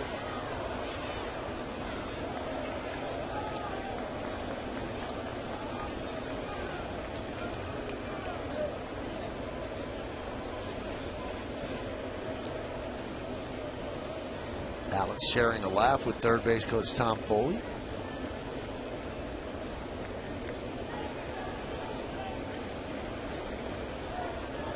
Brignac has done a nice job for the Rays this year, known more as a defensive infielder.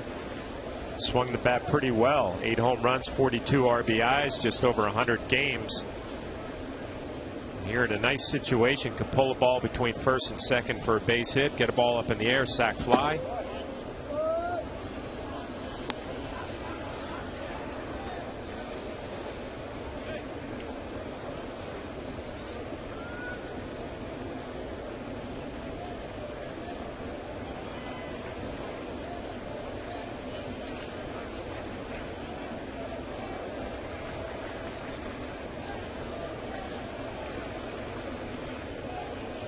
Mosley sets right at the letters and the 1-1. Count 2-1. Now, I know Yankee fans are going to come down hard on Mosley, but you can't not pitch for so long and expect to be effective. They're not robots. They're not machines. And Joe Girardi and Dave Island know it. They like Dustin Mosley. There hasn't been an occasion to get him into games, and this is one where they need some length, and they're going to have to live and die with the ineffectiveness and the lack of command. You just do not have command if you don't pitch a lot. Yeah, you're right, and that's what impressed me last night with Javi Vasquez. I mean, he gave up a couple of hits, but he was able to throw the ball over the plate after a long layoff, and you're seeing Mosley tonight not having that same type of success. And he's a guy who really has to hit the corners. He's a finesse pitcher. He needs to get ahead in the count. falling behind, and it's hurting him.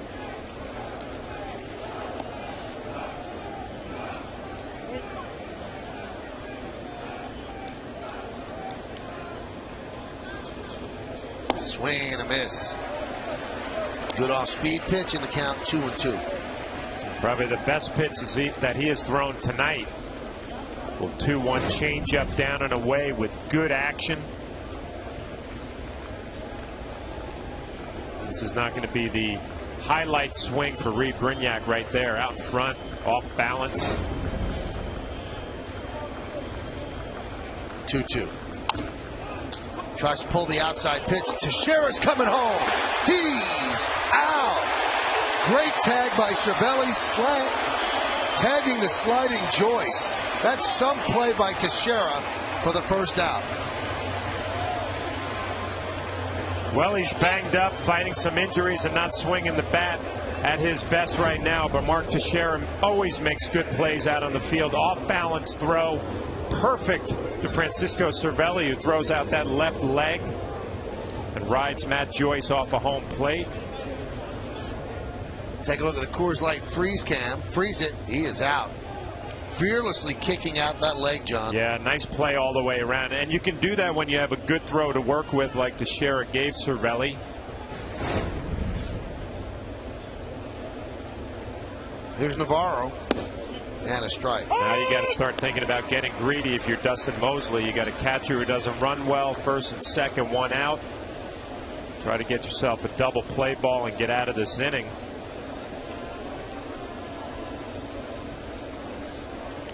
First and second with one out. 3-1 Rays.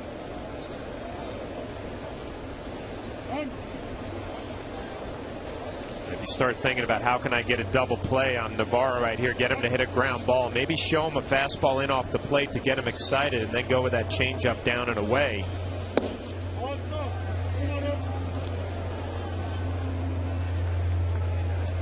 Sometimes you have to set up that ground ball pitch by showing something hard inside to go down and away to make your pitch and get your ground ball.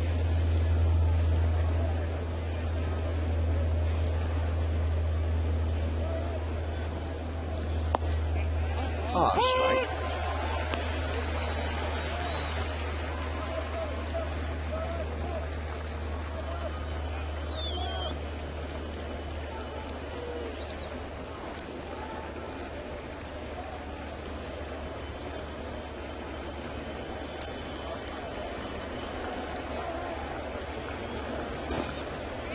Nice block by Cervelli.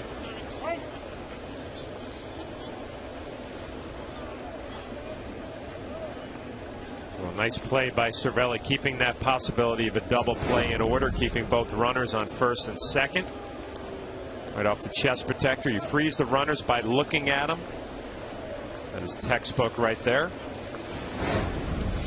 If your pitcher makes a pitch right here and you get a double play, you feel awfully good about yourself going back to the dugout with a nice block.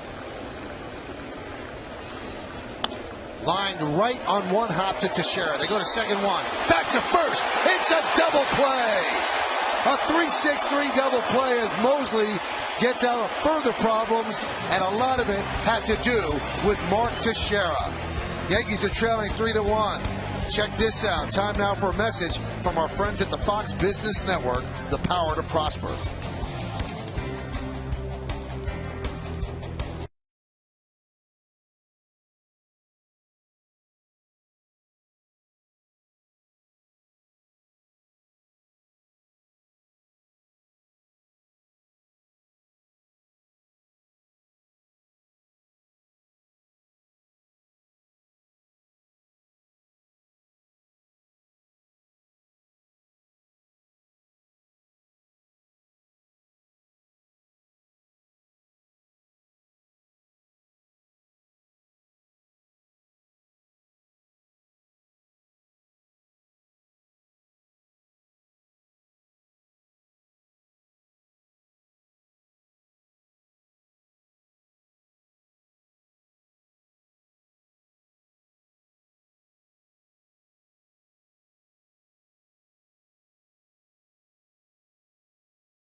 partner play. Great partnerships are built on trust. At G Capital, we prove that every day. Well, Mark Teixeira's had a big inning in the field. Nice play at home, the throw, and here turning the double play. I don't know if there's anybody better getting rid of the baseball, making an accurate and a strong throw to Derek Jeter. Back over to Mark Teixeira. Nice partner play right there, and a big double play for Dustin Mosley. Gardner leads off.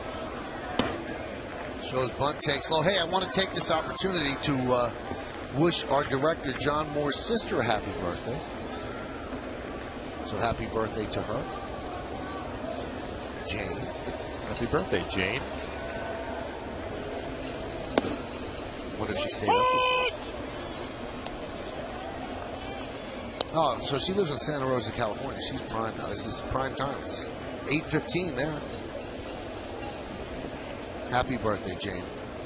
Your brother misses you. The 1-1. Count 2-1.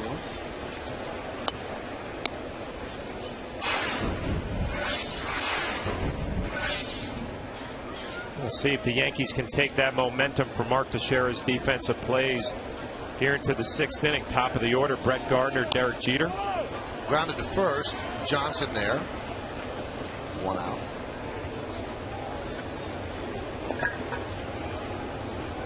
So Brett is 0 for 3 tonight.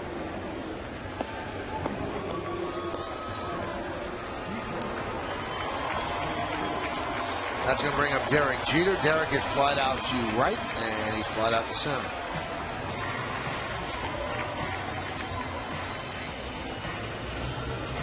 Again, Zobrist in center field really shading Derek Jeter to right center. It worked out last time as Derek drove a ball to right center right at the beginning of the track. An easy play with the shift that was on.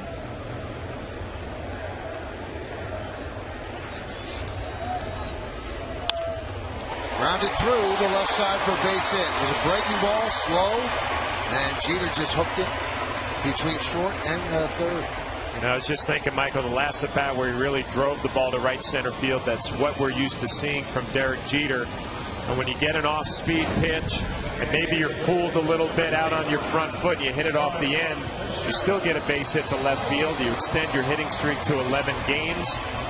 You get a fastball, you drive it the other way, an off-speed pitch, you hook it right in the hole.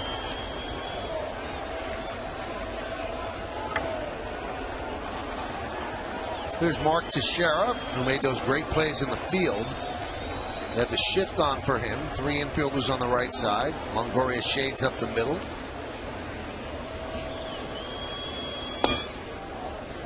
Count 1-0.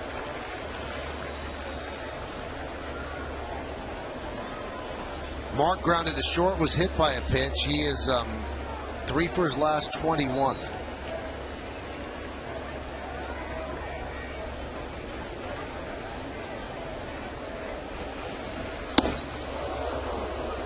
Sneaks a fastball right by him.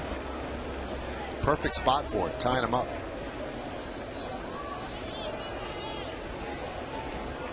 It's so hard to perform at the major league level when you're 100% healthy, and Mark Teixeira obviously battling a lot of injuries at this point in the season.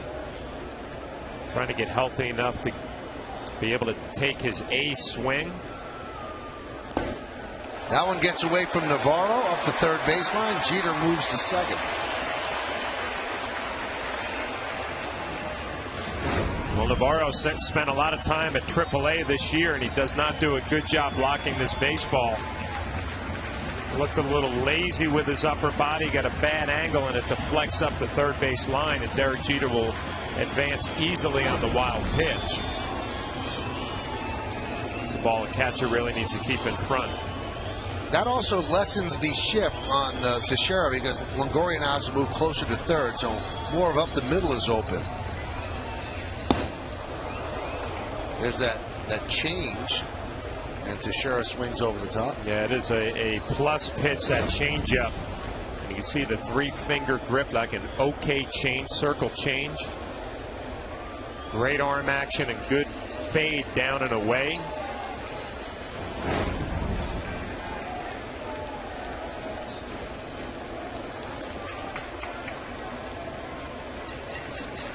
2-2. Grounded right back to Hellickson, who's headed to center field, but Hellickson turns it into an out. Well, let's see how Teixeira was pitched to. The pitch-by-pitch brought to you by Suzuki Kozashi. Hellickson does a nice job. A little changeup down and away. Fastball up and in, ties him up. And you got to be thinking about that pitch. As the curveball goes down, a changeup away, swings and misses. Another fastball, maybe a high changeup, a harder one right back up the middle. Nice play. Easy throw over to first base, but tough combination. Fastballs up and in, changeups down and away. Here's Alex Rodriguez, 0 for 2 tonight.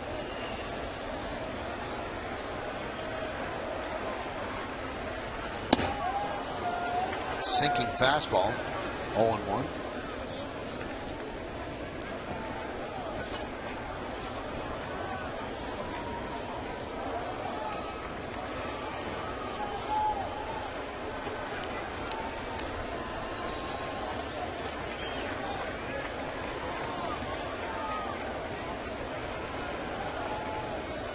The 0-1. That one is looped into left center field. Is it going to find grass? Yes. It dunks in front of Crawford. Scoring is Jeter. An RBI single for A-Rod. And the Yankees have closed to within one. 3-2 Tampa Bay. Well, the ball in the dirt that Navarro did not block proves to be costly because Alex Rodriguez gets jammed and he starts talking to the ball to sit down, find some grass. Carl Crawford, very athletic, good speed, cannot make up the ground, and Derek Jeter will score easily on contact with 2 outs. If you're Navarro behind the plate, you start thinking, if I block that baseball and do not let Jeter to advance, that is not a run. Well, Joe Madden now is going to go to his bullpen. He's got a lot of relievers out there. Hellickson did a nice job after the rain delay. Yankees are trailing by 1.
In football presented by Geico, as the crew breaks down this weekend's big games and looks ahead to Sunday's Giants matchup with the Titans and the Jets game with Miami. It's all tonight after the postgame. It's only on Yes. Well, here is Randy Choate. So they match up the lefty against Cano. Cano against left-handers, hitting .291 this year, so you're not exactly neutralizing him. Against righties entering tonight, .339. And Cano is 2 for 5 against Choate lifetime. And he had that hit yesterday, that 2-run double, which was not a bad pitch by Choate. No, it wasn't. It was one of those sweeping sliders, and Robinson did not put his A swing, kind of blocked it off the other way, but it worked out. A double, couple RBIs to put last night's ball game away. You see the numbers.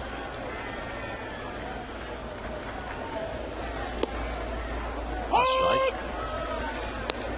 Now, Cano knows if that ball's going to be called a strike, he's going to have trouble against Choate, because that was off the plate just a bit.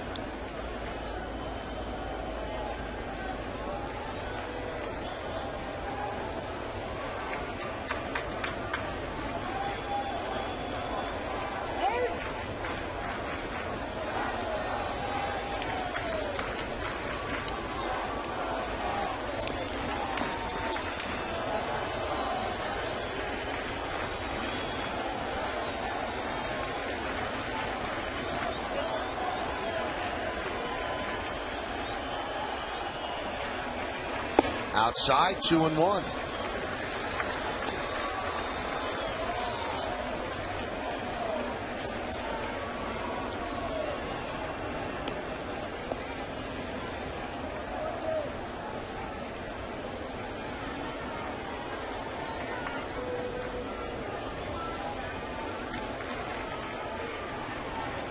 And the pitch. Fouled away, 2-2. The Rays scored a run in the first inning on a sac fly by Longoria.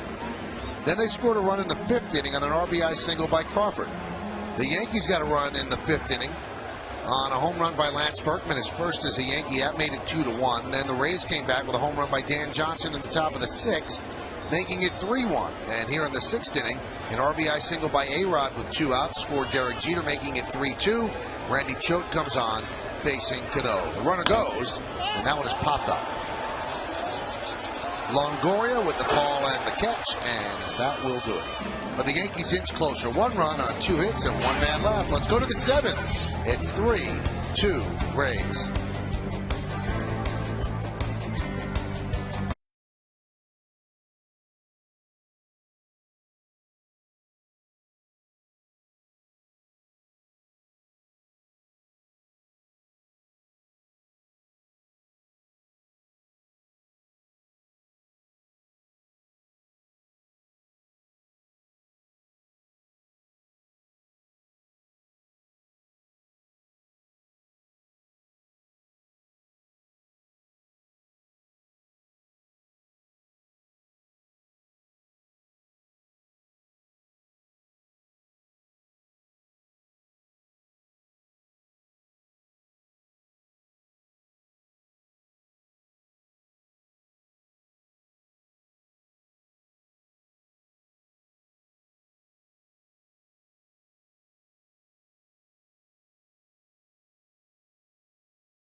In part by J&R Music and Computer World, and by Ford, the official truck of the New York Yankees.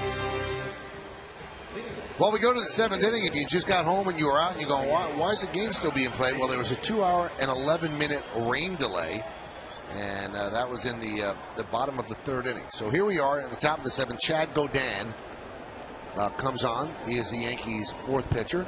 The Verizon Wireless scoreboard, 3-2 Tampa Bay over the Yankees.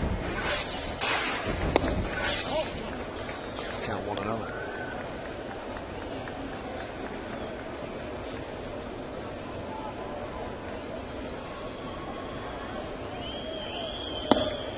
A strike to Jaso. He's been on base all 3 times with a walk and 2 walks and a single. 40th game for Godin.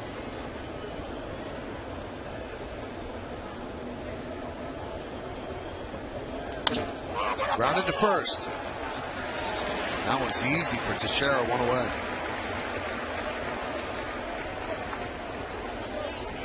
Let's take a look at the Rays in-game box score brought to you by McDonald's. There are 7 hits in here.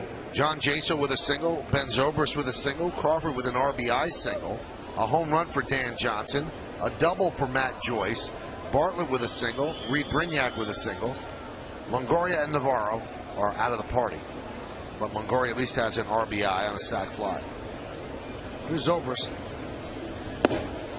Pitch is high.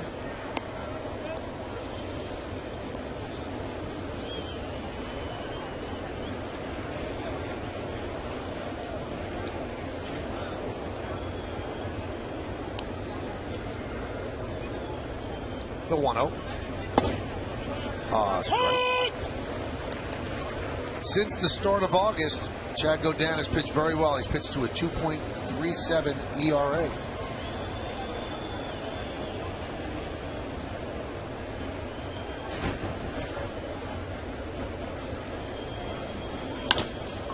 Grounded to second, Cano. 2 outs. Couple of easy outs, couple of easy ground balls. And you mentioned those numbers since August. I mean, Chad Godin, his velocity has gotten a little bit better. Not overpowering, but enough on the fastball to make you swing and miss at the slider or pound it into the dirt.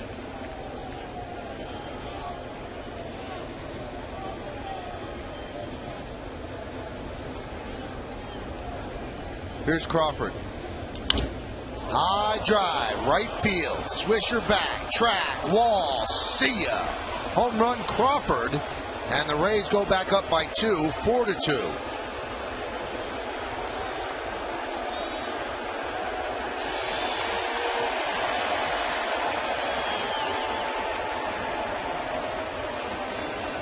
Mentioned the middle of the lineup for the Rays is going to have to get the job done. Carl Crawford has gotten it done tonight. A 2-out base hit and an RBI.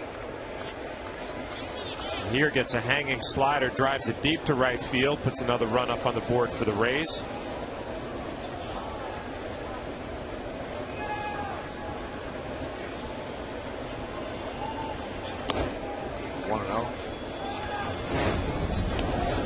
First pitch, get me over slider. It's supposed to be away. It ends up middle up. Just enough to speed up Carl Crawford's bat. No doubt about that home run. Another drive. Right center field. Deep. Swisher looking. See ya. Back-to-back home runs by the Tampa Bay Rays. And they lead 5-2.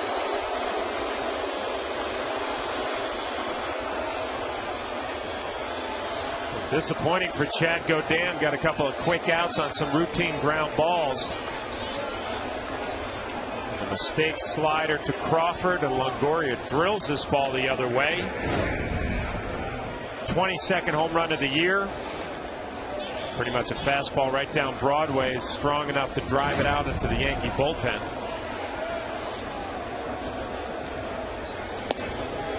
Pitch to Dan Johnson is a strike.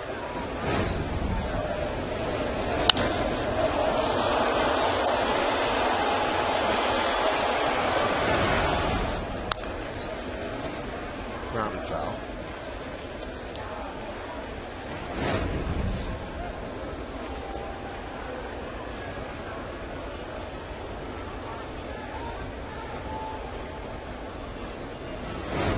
A happy Rays dugout.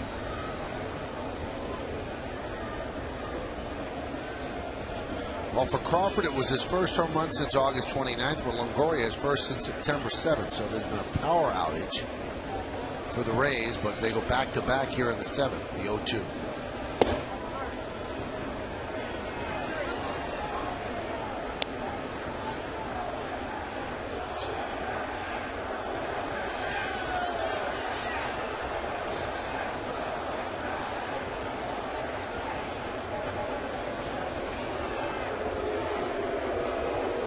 The 1-2 pitch.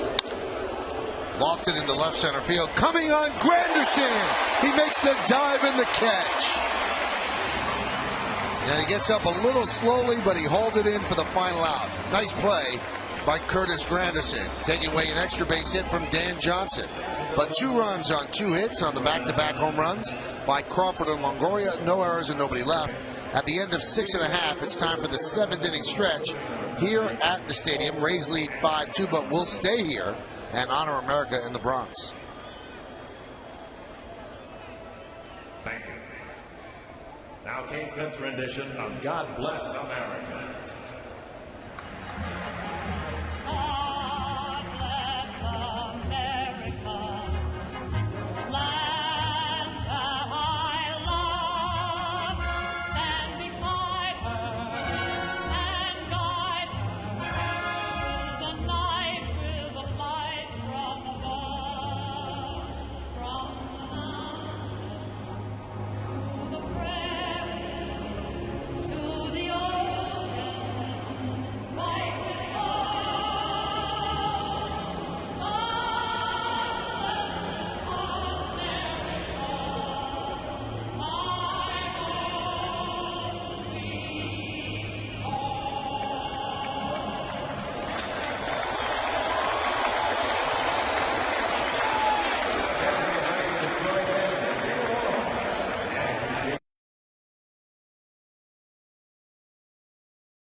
Yankees in-game box score brought to you by McDonald's. Derek Jeter with a hit.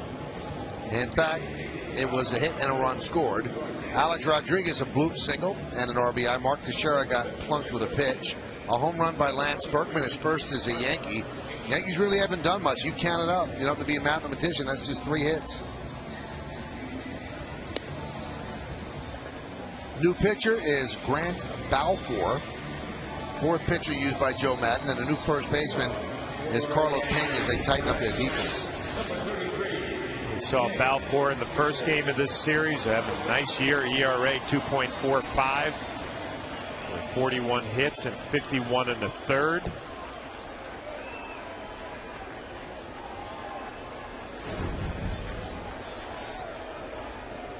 He's going to face Swisher, Berkman, and Granderson. Verizon Wireless scoreboard 5-2. There's Pena at first.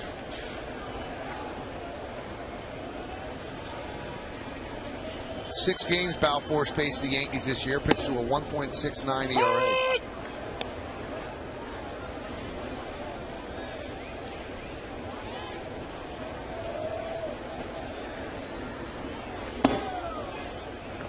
And the count 1-1.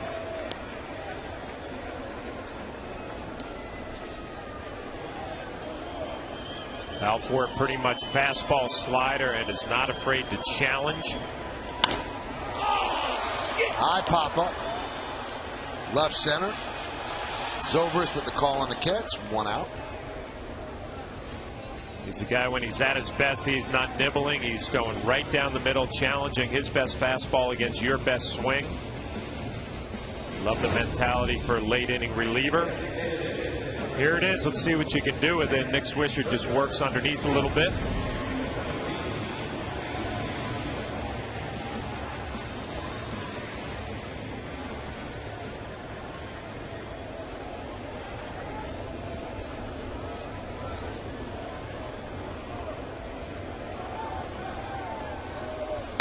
And Berkman swings at the first pitch in a sky-high pop-up right around the plate. Navarro for the second out. Hey, visit the official online shop of the New York Yankees at Yankees.com. Browse the largest selection of authentic team gear, including official caps, t-shirts, jerseys, collectibles, and more. Get your team gear straight from the source. Shop at the Yankees.com shop.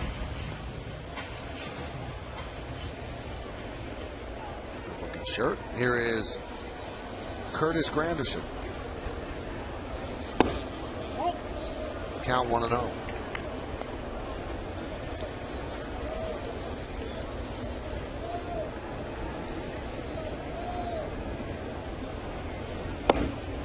And a strike.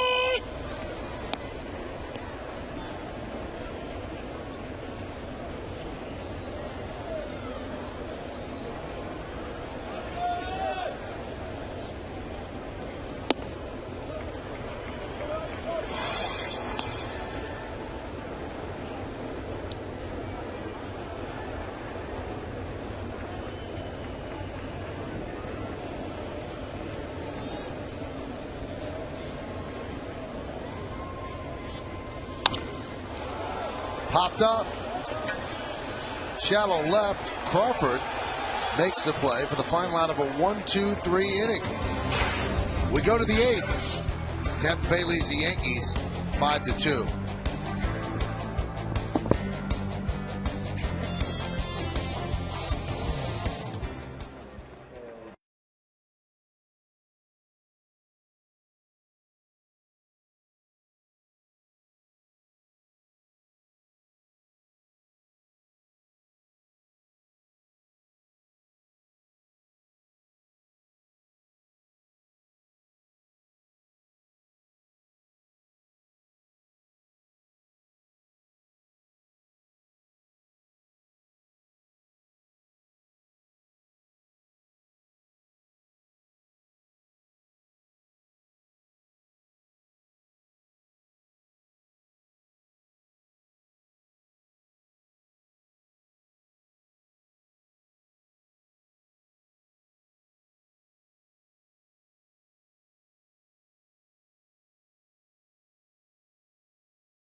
And all of that adds up to 5-3. Tampa Bay over the Yankees as we go to the 8th inning. Matt Joyce will lead off against Chad Godin in his second inning of work. Pitch outside, 1-0. 5-9-0, leading 2-3-0.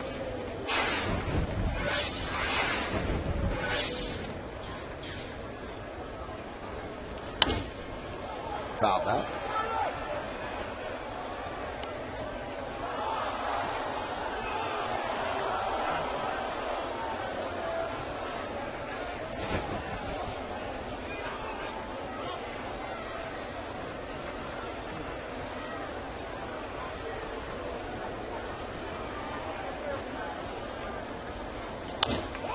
Grounded to first. Teixeira will take it himself, and there's one away.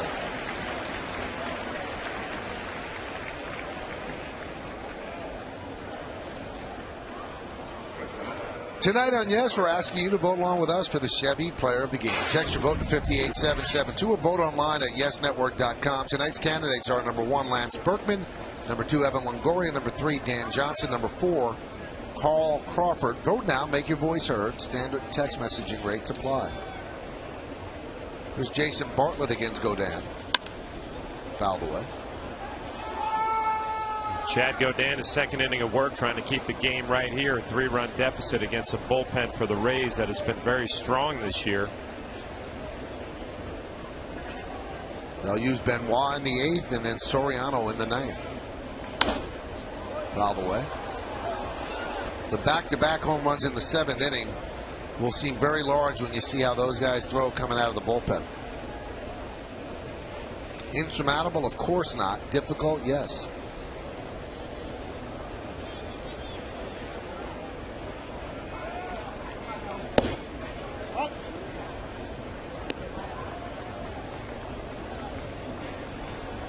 Big game in the National League. Philadelphia beat Atlanta 1-0. So they swept the Braves, and it was like they're going to run away with the National League East.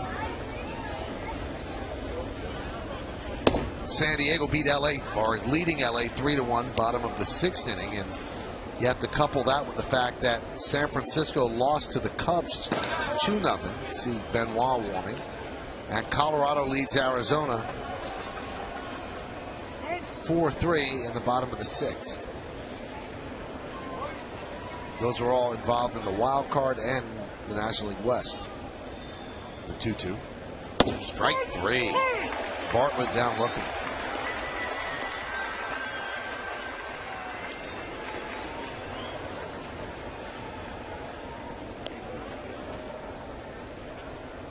How tough is the Tampa Bay bullpen late innings? The Rays are 69-3 when leading after 7 innings, and that's where we are right now.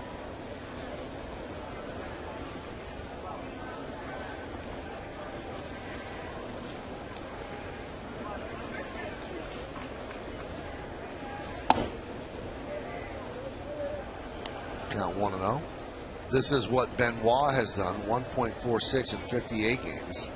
And Soriano, 43 saves and 1.82 in 61 games. Amazing with the bullpen, though, Michael. I mean, you bring in guys like Benoit, you're not really thinking that it's going to be much of an addition. All of a sudden, he goes out there and has a year like that, setting up Soriano. I mean, you see it all around baseball. You get good years out of some guys that you don't expect in bullpens.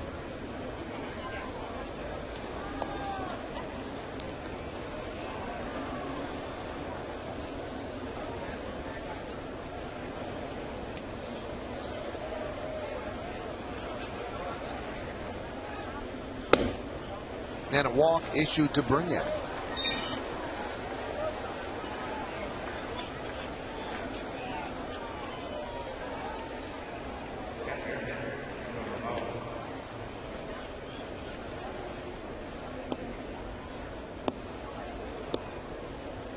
Here's Navarro. Look at those numbers for a former All-Star catcher. Actually came out of the Yankee system. Well, never been a question about his talent behind the plate. Remember when I was here, Michael, he was coming through the minor leagues. They were talking about a young Pudge Rodriguez had that type of an arm behind the plate. Switch hitter.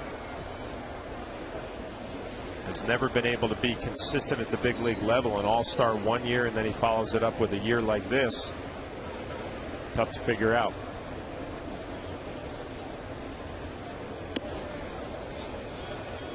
Count 1-1. Well, by being so ineffective and being sent down to the minors for 2 months, you know what? He's lost his job. It's an unforgiving business. It's a business of production. You don't produce, especially for a team that's expected to win, you don't stay in the lineup. Time marches on. Grounded through for a base hit. So Brignac will stop at second. Navarro picks up his first hit of the night. He's 1 for 4, and that's going to bring up Jaso.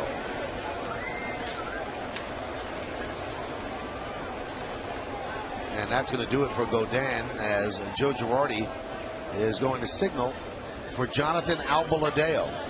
That's going to do it for Godin. Albaladeo against Jaso when we return.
Why get a car when you can own a Land Rover?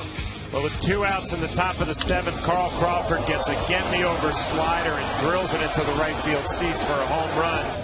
And Evan Longoria comes up behind him, back-to-back, deep drive to right center field. The Yankee bullpen, your Land Rover drives of the game. Pitch to Jaso is outside. 5-2 Tampa Bay leads. Now, it's a very delicate tightrope that is being walked by Joe Girardi. If the Yankees really desperately needed to win this game, would their bullpen have been Ring, Mosley, Godin, and Albaladeo? So people are going to get upset. Well, why didn't they win this game? And they still have a chance to win it. But that tells you all you need to know. It's more important to get your bullpen rested, not burn people out, because they're going to the playoffs. Their magic number's 3. I mean, they'll get in by accident, even if they have a miserable last 10 games. But just reading the people they brought in tells you the import of this game for the Yankees as opposed to the import for the Rays. Pitch outside, 3-0.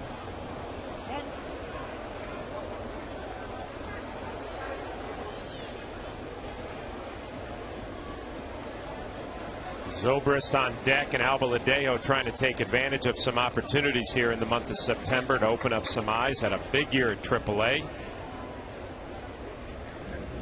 Behind the count, 3-0. And he doesn't come close, so he walks Jaso to load the bases. 3rd walk for Jaso. He has 6 walks in this series. That's why he's a catcher who leads off. Well, you mentioned it, Michael. These are the numbers for Albaladeo. Be his 7th game, an outstanding ERA and limited action. But you mentioned it'd be tough to come back against the Rays in their bullpen, but a huge situation right here to keep it to a 3-run game. More importantly, Albaladeo start finding the strike zone. blocked by Cervelli. So 5 out of the zone for Albaladeo.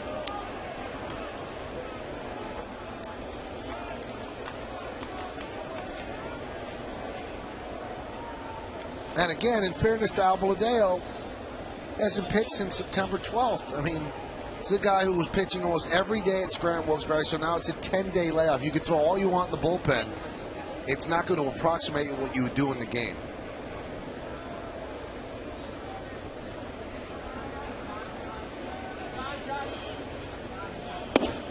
There's a strike. You know, the biggest thing, Michael, when you're a young player, you almost go out there with a built-in excuse. You know, how am I supposed to throw strikes? You see the numbers, AAA Scranton, 43 saves.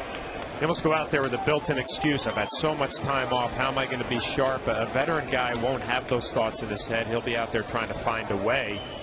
See how it works out for Albaladeo. And he's not coming close to most of his pitches in the count 2-1. 6 out of 7, way out of the zone. Yeah, you got to make an adjustment. You see Cervelli trying to pump him up right now, but most of the mistakes are up and away to a left-hander. It tells you he's rushing his delivery a little bit. Spend a little bit more time over the pitching rubber and gather yourself on your back leg and drive it downhill.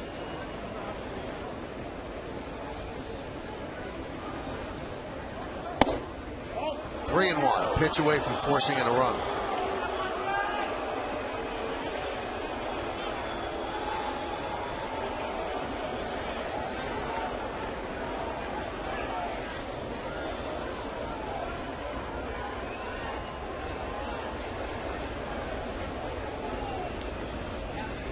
And he walked in a run. And the crowd boos as the Yankees go down 6-2. Well, Dave Island's going to go out and have a little conversation. I'm sure there's going to be a little mechanical talk right here about staying back a little bit. Might be also a Stern talking to here. Find the strike zone, take your chances, trust your stuff.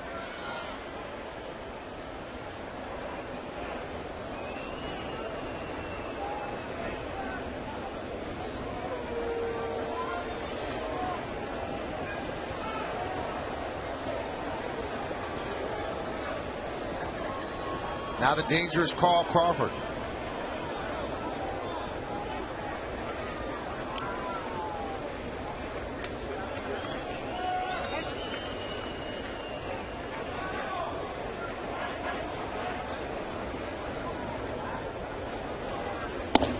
Strike.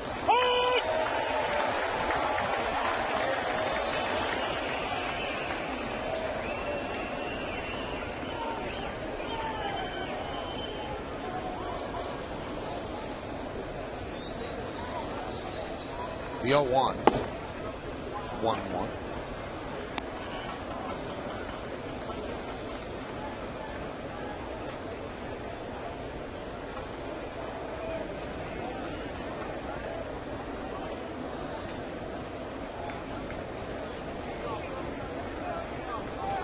The 1-1. Skied to left field. Gardner is there, and that's going to do it. But the Rays had 1 run on 1 hit, 3 walks, and the bases are left loaded. Go to the bottom of the 8th. Yankees down by 4.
post-game as Bob Lorenz, Jack Curry, and Kimberly Jones recap all the action from this game against the Rays, including a look at the playoff races around the majors. And you'll also get the manager's reaction at his post-game press conference. It's all coming up on the WB Mason post-game.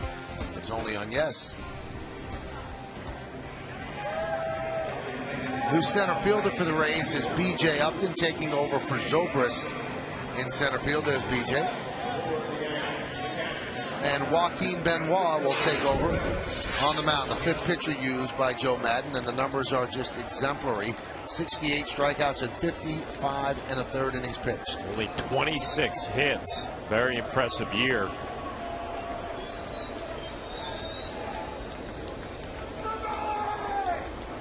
And here is Cervelli. 1-0. Well, they bring in the closer Soriano, and obviously they knew what they were getting in him, but Benoit has been outstanding in that 8th inning role.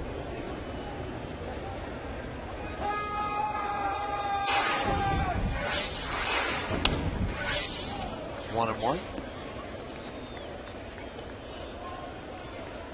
Well, it's past the witching hour here in New York. 12:01. And the reason that we're still here, a 2-hour and 11-minute rain delay in the bottom of the 3rd inning. On the bottom of the 8th, the Yankees trail 6-2. A strike, 1-2.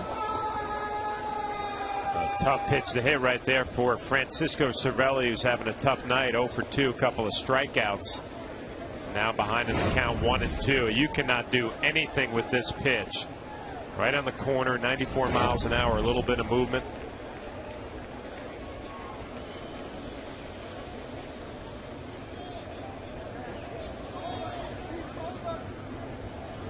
And the 1-2. Just missed, pushing the envelope on the outside corner.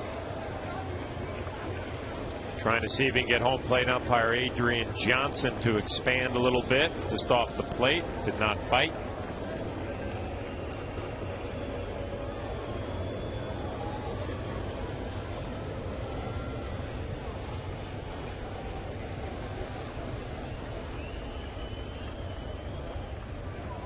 The 2-2. Just missed again, 3-2.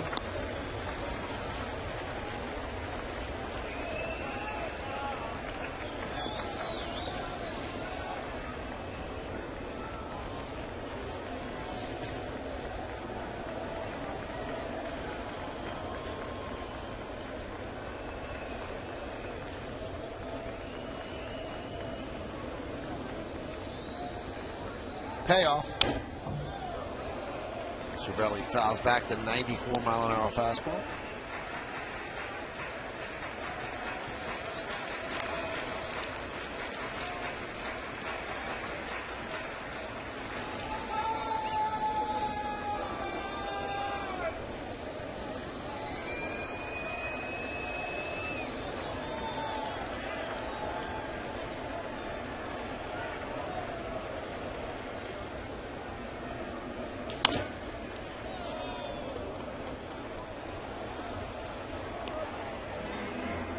Benoit doing what he is supposed to do right here. You got to make Francisco Cervelli swing the bat. Does not have a home run this year. You got a 4-run lead. Throw your good fastball over the plate and take your chances. So far, 7-pitch at bat. And this will be the 8th pitch. The 3-2. Popped them up, right side. Matt Joyce will put it away for the first out here in the bottom of the 8th.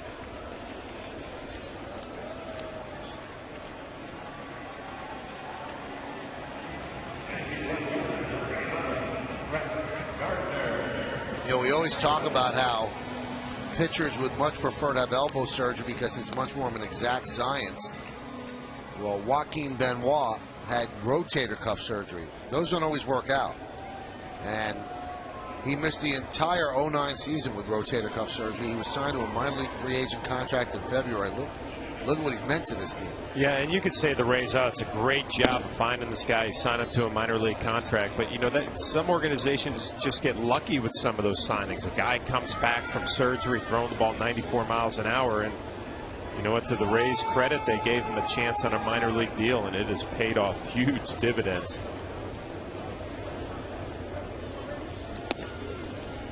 Now you look at him in the year he's having, and you know that Soriano's going to leave at the end of the year because he's a top-flight closer that's going to be a free agent. They're not going to be able to afford him.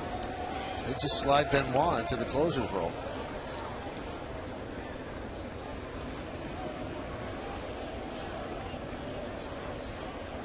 That's one of the reasons, John, I don't believe what the majority of baseball people talk about, like the window is closing on the Rays.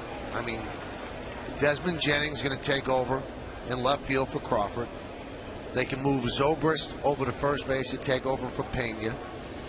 They could have any number of people play second base. They could go with Brignac, and they could have Benoit be the closer. Now, will they live up exactly to the standard set? No, but this team's going to win on pitching. You know what? James Shields is their oldest starting pitcher. He's 28 years old. I mean, I just look at their rotation as being young. A lot of good years ahead of them. And their scouting and development department it just keeps churning out pitching, prospects. So this version of this team's window is closing, but I don't think that they go back to being like the old Devil Rays. The 3-2 is grounded to third. Longoria will get Gardner for the second out.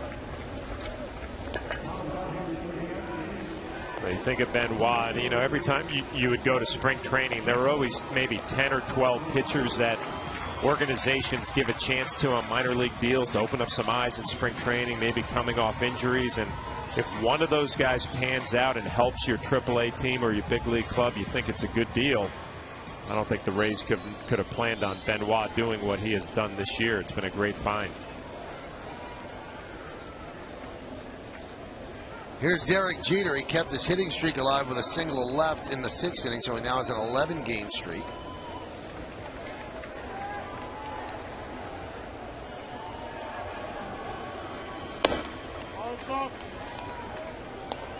How about this stat? Jeter has fashioned 44 distinct double-digit hitting streaks in his career. He's in the middle of one right now. And that ties Ichiro for the most among active players. No players had more since Pete Rose had 51. The highest total of double-digit hitting streaks for any player in the history of the game is Ty Cobb with 66.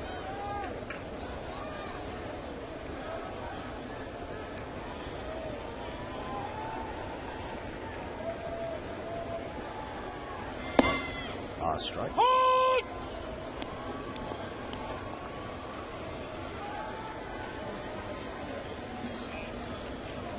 Please remember tomorrow's great pitching matchup, the finale of this 4-game set. It's CC Sabathia against David Price, two Cy Young frontrunners. And all of our action begins at 6 o'clock with the batting practice show. And 6:30 is the pregame show, and first pitch will be right around 7:07, 7:08.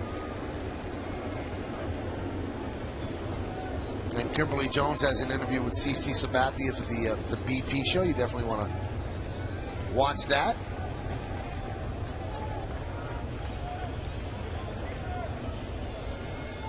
And the 2-2. 3-2. Do you think the Price and Sabathia, can they do what they did the last time out? I mean, you have a great pitching matchup, and they both stepped up in that last game. We'll see if they can do it again tomorrow night. Very rarely you see two pitchers step up their game when there's so much hype around a matchup.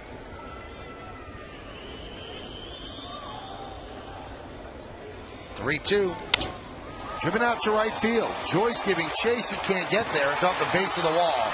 And Jeter's going to have to stop at first.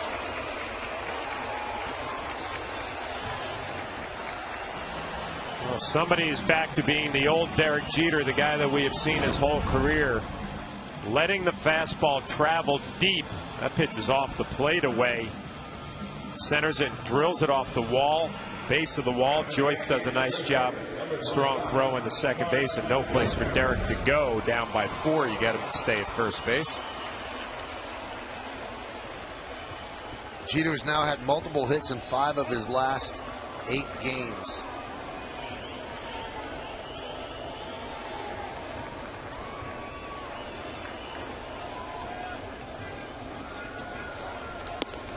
Pitch outside to Teixeira.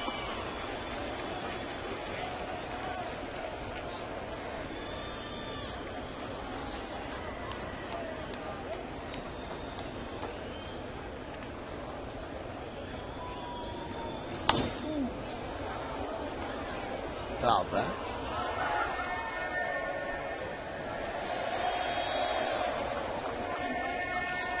Mark Teixeira has not had a home run since August 31st, when he hit his 30th. I'm sure he's battling that right hand and the bone bruise. See, the month of September is not pretty. This doesn't have that finish, Michael. You know, that good snap at the end of the swing, the bat speed. Kind of like he's dragging the bat through the zone.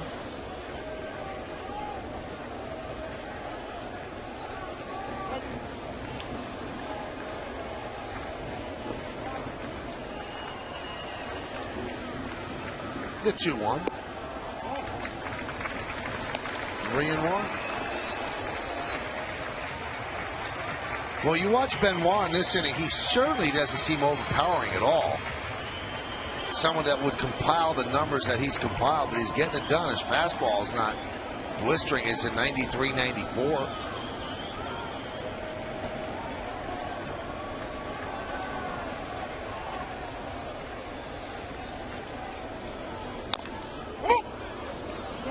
Oh, did that get him off that right foot again?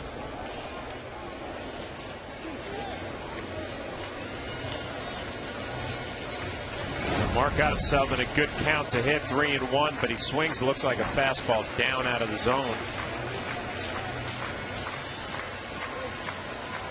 Piece of that guard on a hop, it looked like.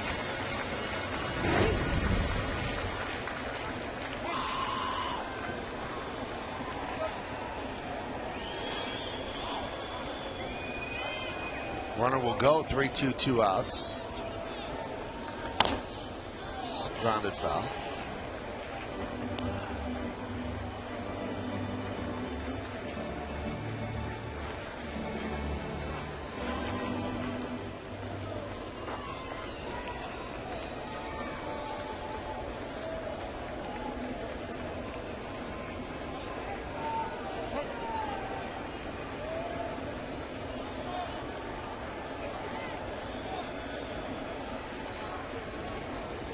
Three-two.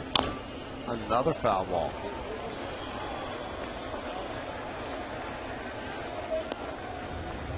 Benoit not giving in, going with some change-ups on a full count with 2 outs and a 4-run lead.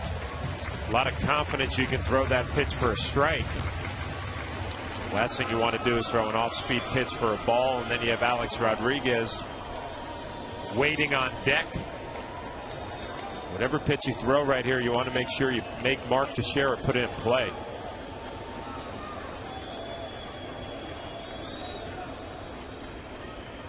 Three-two. Lofted to center field, coming on is Upton. He's there, and that will do it. No runs a hit, no errors, 1 man left. We go to the 9th. Yankees are trailing 6-2.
Rays are leading the Yankees 6-2. Jonathan Albaladeo got the final out of the 8th inning. Will pitch to Longoria, Johnson, and Joyce. Not Johnson anymore. Now it's Pena. Longoria, Pena, and Joyce. Pitches inside.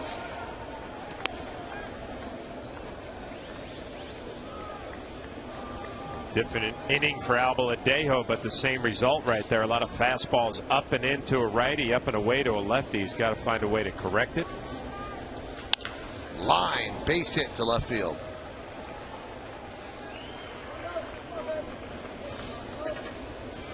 Corrected it. He got the fastball over the plate. Longoria took care of it.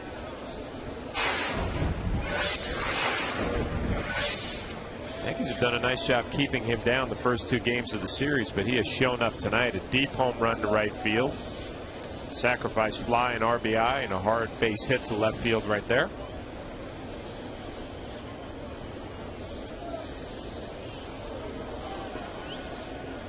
Here's Pena, who did not start this game because of his recent struggles. Dan Johnson started at first. He took over for defense in a close game, but now in there.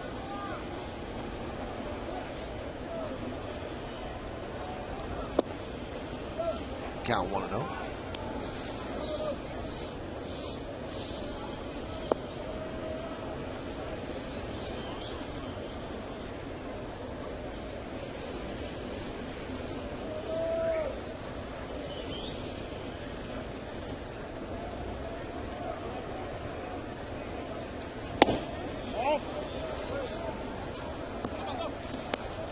And the count 2-0. Well, Adrian Johnson, the home plate umpire, who had a big zone early in this ball game, has tightened it up a little bit. Sorelli having a little conversation. I know Albaladeo has not been pounding the strike zone, but that pitch looked close. Pena 6 for 21 in September with 22 strikeouts. That's 118. And Albaladeo not even giving him an opportunity to swing through a pitch. Count 3-0.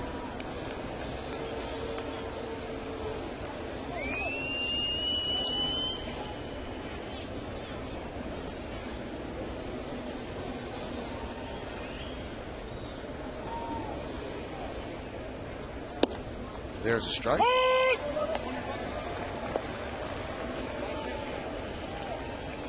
We always talk about how dominant Albaladeo was at Scranton Wilkes-Barre this year. And John, is that jump that significant? In a player's mind, it is. You know, I think if you would talk to baseball people as he walks Pena, you would say, you know what, if you can be that dominant in AAA, you should at least be a solid major league pitcher. But until you believe it, until you go out there and have that type of success, it is a big jump in your mind. But the level's not that much different, the level of talent? You know what, I noticed the biggest jump from single A ball to double A was like, wow, these guys can really play. You know, from double A to triple A, it's more a lot of veterans in triple A, prospects in double A. You get to the big leagues, it's just the whole surroundings are intimidating. You know, you have the big stadiums and the big names. And as a young player, you have to prove it to yourself that you belong here. You have 43 saves in AAA. You have a lot of talent. You should get the job done at the big leagues. Can't throw strikes tonight. Walked the first 2 batters he faced. Got Crawford to fly to left. Then he gave up a single on Longoria and has walked Pena. First and second with nobody out. Top of the 9th. And the Rays lead by 4. Fouled into the seats and a broken bat by Joyce. You know, a lot of times, Michael, you hear me talk about body language of a pitcher. You know, it looks like he's confident out on the mound. And, you know, you see a young guy like Albaladeo having trouble throwing strikes, and you can almost read his body language as a hitter when you walk up there. And you got a good feeling, I got this guy right where I want him. And that's one of the things you have to learn as a young pitcher. Carry yourself like you're in control of your game, even when you know you're not.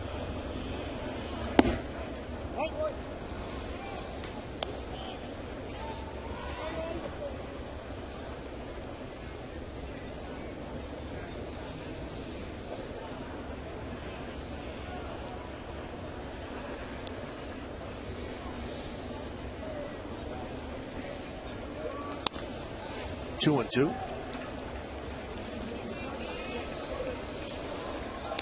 Alvaladeo is very, very big guy. If you take a look at his glove, it hardly fits on his hand. It almost looks like a little leaguer's glove. Most of his hand is out of it. Yeah, I was always concerned when you see that index finger out of the glove there for a pitcher that sometimes you can tip pitches by flicking that index finger. You don't even know it. And he strikes out Joyce. And Joyce helped him out a little bit right there. It looked like a fastball out of the zone. Alvaladeo will take it. We'll see where it ends up. Yeah, up and away off the plate. Joyce does him a favor.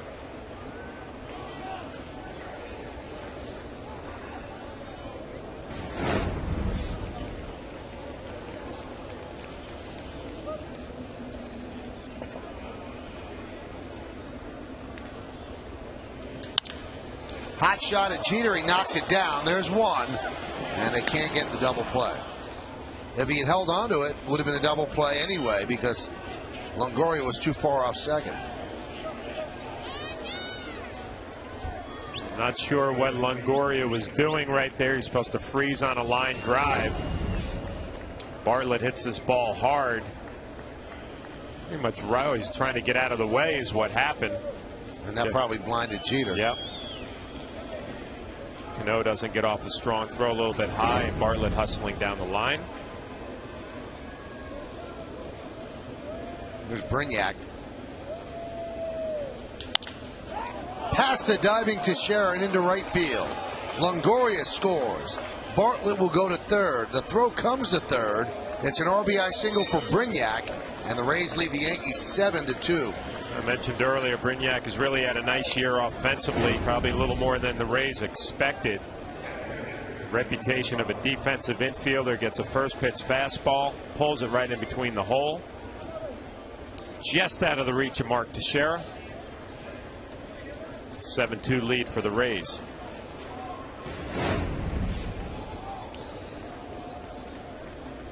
And here's Navarro.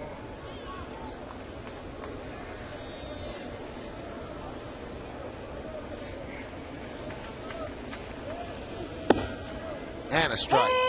An almost empty Yankee Stadium. Game started at about 7:08. It's 24 minutes after 12, and most have gone home.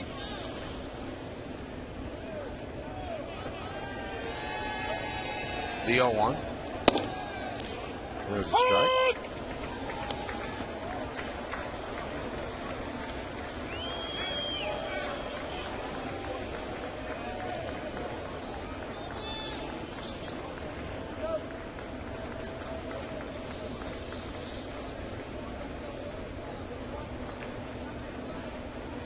Swing and a miss.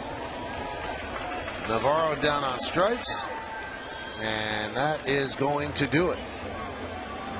But the Rays score 1 run on 2 hits, and 2 men are left. We got the bottom of the 9th inning. Yankees down by 5.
this game. They're trailing 7-2. They've been out hit 12-4, outscored 7-2, and now they take on the 6th Rays pitcher. It's Chad Qualls, and he will face A-Rod, Cano, and Swisher, which is 4, 5, and 6 in the Yankee order.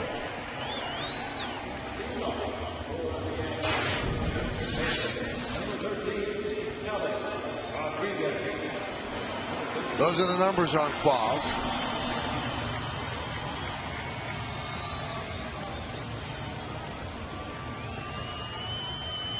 He's been a closer before with the Diamondbacks. That's where he picked up the 12 saves. Here, more works in the 6th and the 7th inning.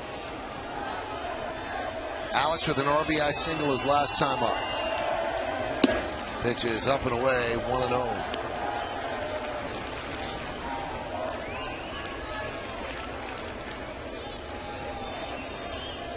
Tough at bats right here. You're down by 5. Almost 12:30. Oh!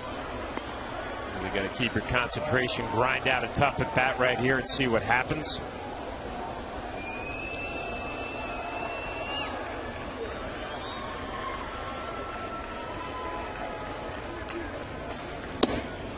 Count 2-0.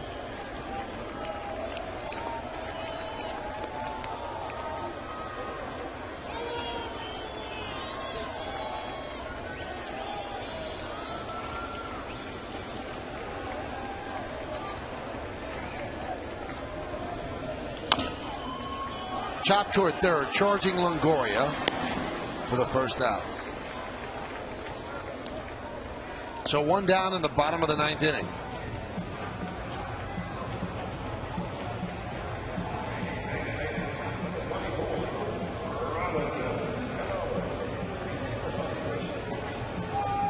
That'll bring up Cano. Cano 0 for 3 tonight.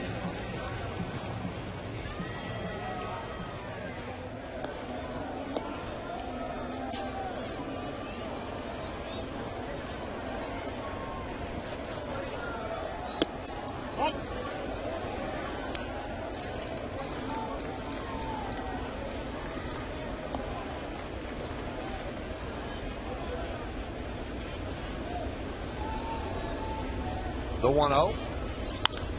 Fouled away.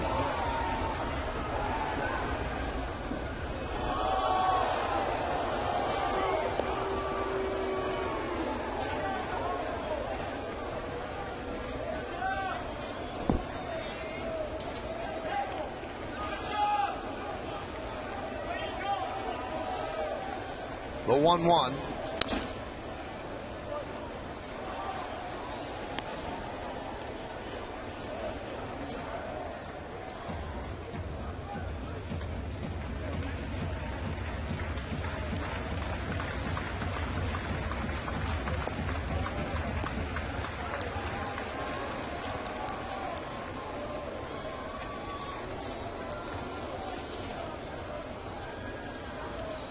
The 1-2.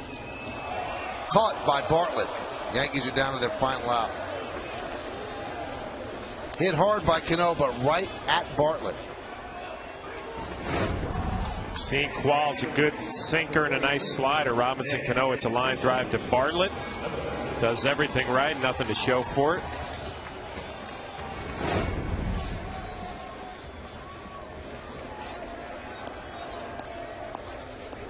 And here's Nick Swisher. Nick 0 for 3. Yankees have managed just 4 hits.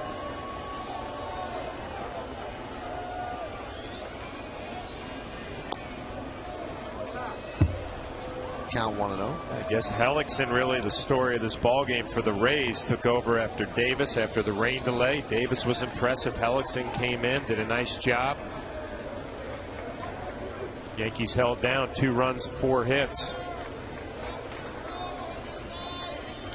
Ground ball slowed down by Qualls, but it goes into center field, a base hit for Swisher. The Yankees are still alive.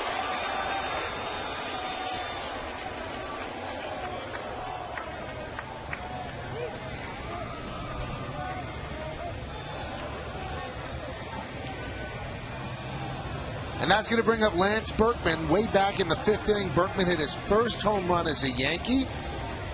and his first home run in 92 at bats, dating back to his time with the Houston Astros. Really the only mistake that Hellickson made, a couple of back-to-back change-ups. Down and away, Lance Berkman goes down to get it. Good carry. First home run as a Yankee. Swisher goes. He's going to take second on defensive indifference.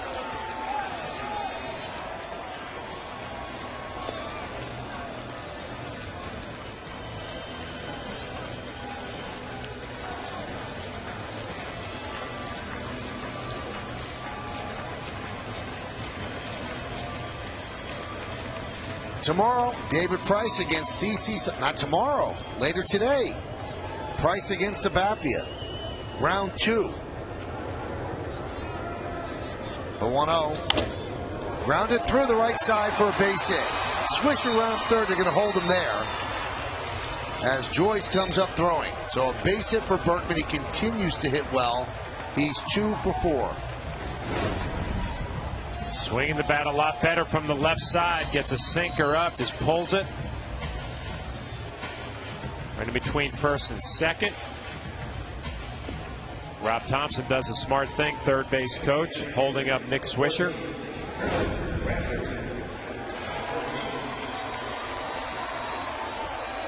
It's got your old number, John, 17. He's made it proud tonight, hasn't he? Home run. Pitch to Granderson. Is a strike. Now, you might say, well, this is a benign rally, but one thing it's forced Madden to do is get Soriano throwing in the bullpen. Now, he's not yet fully heated, but he is up there. So even if they could cause him a little angst, chalk it up. Maybe it takes effect tomorrow. A strike. And the Yankees bring Posada out on deck to pinch hit for Cervelli.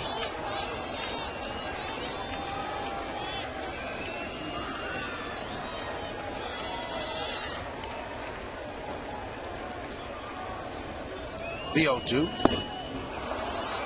Swing and a miss, and Granderson goes down, and that will do it as the Yankees lose this game by a 7-2 score. In the ninth, no runs, 2 hits, no errors, and 2 men left on base. You got to stick around for the post-game show to find out who's tonight's Chevy Player of the Game. With the victory, Joe Maddon's team moves to within a game and a half of the first-place Yankees. The Yankees have taken 2 of the first 3 of this series, and a little bit later on tonight, it's going to be the finale. Price against Sabathia. We have to talk more about this game when we return right here on Yes.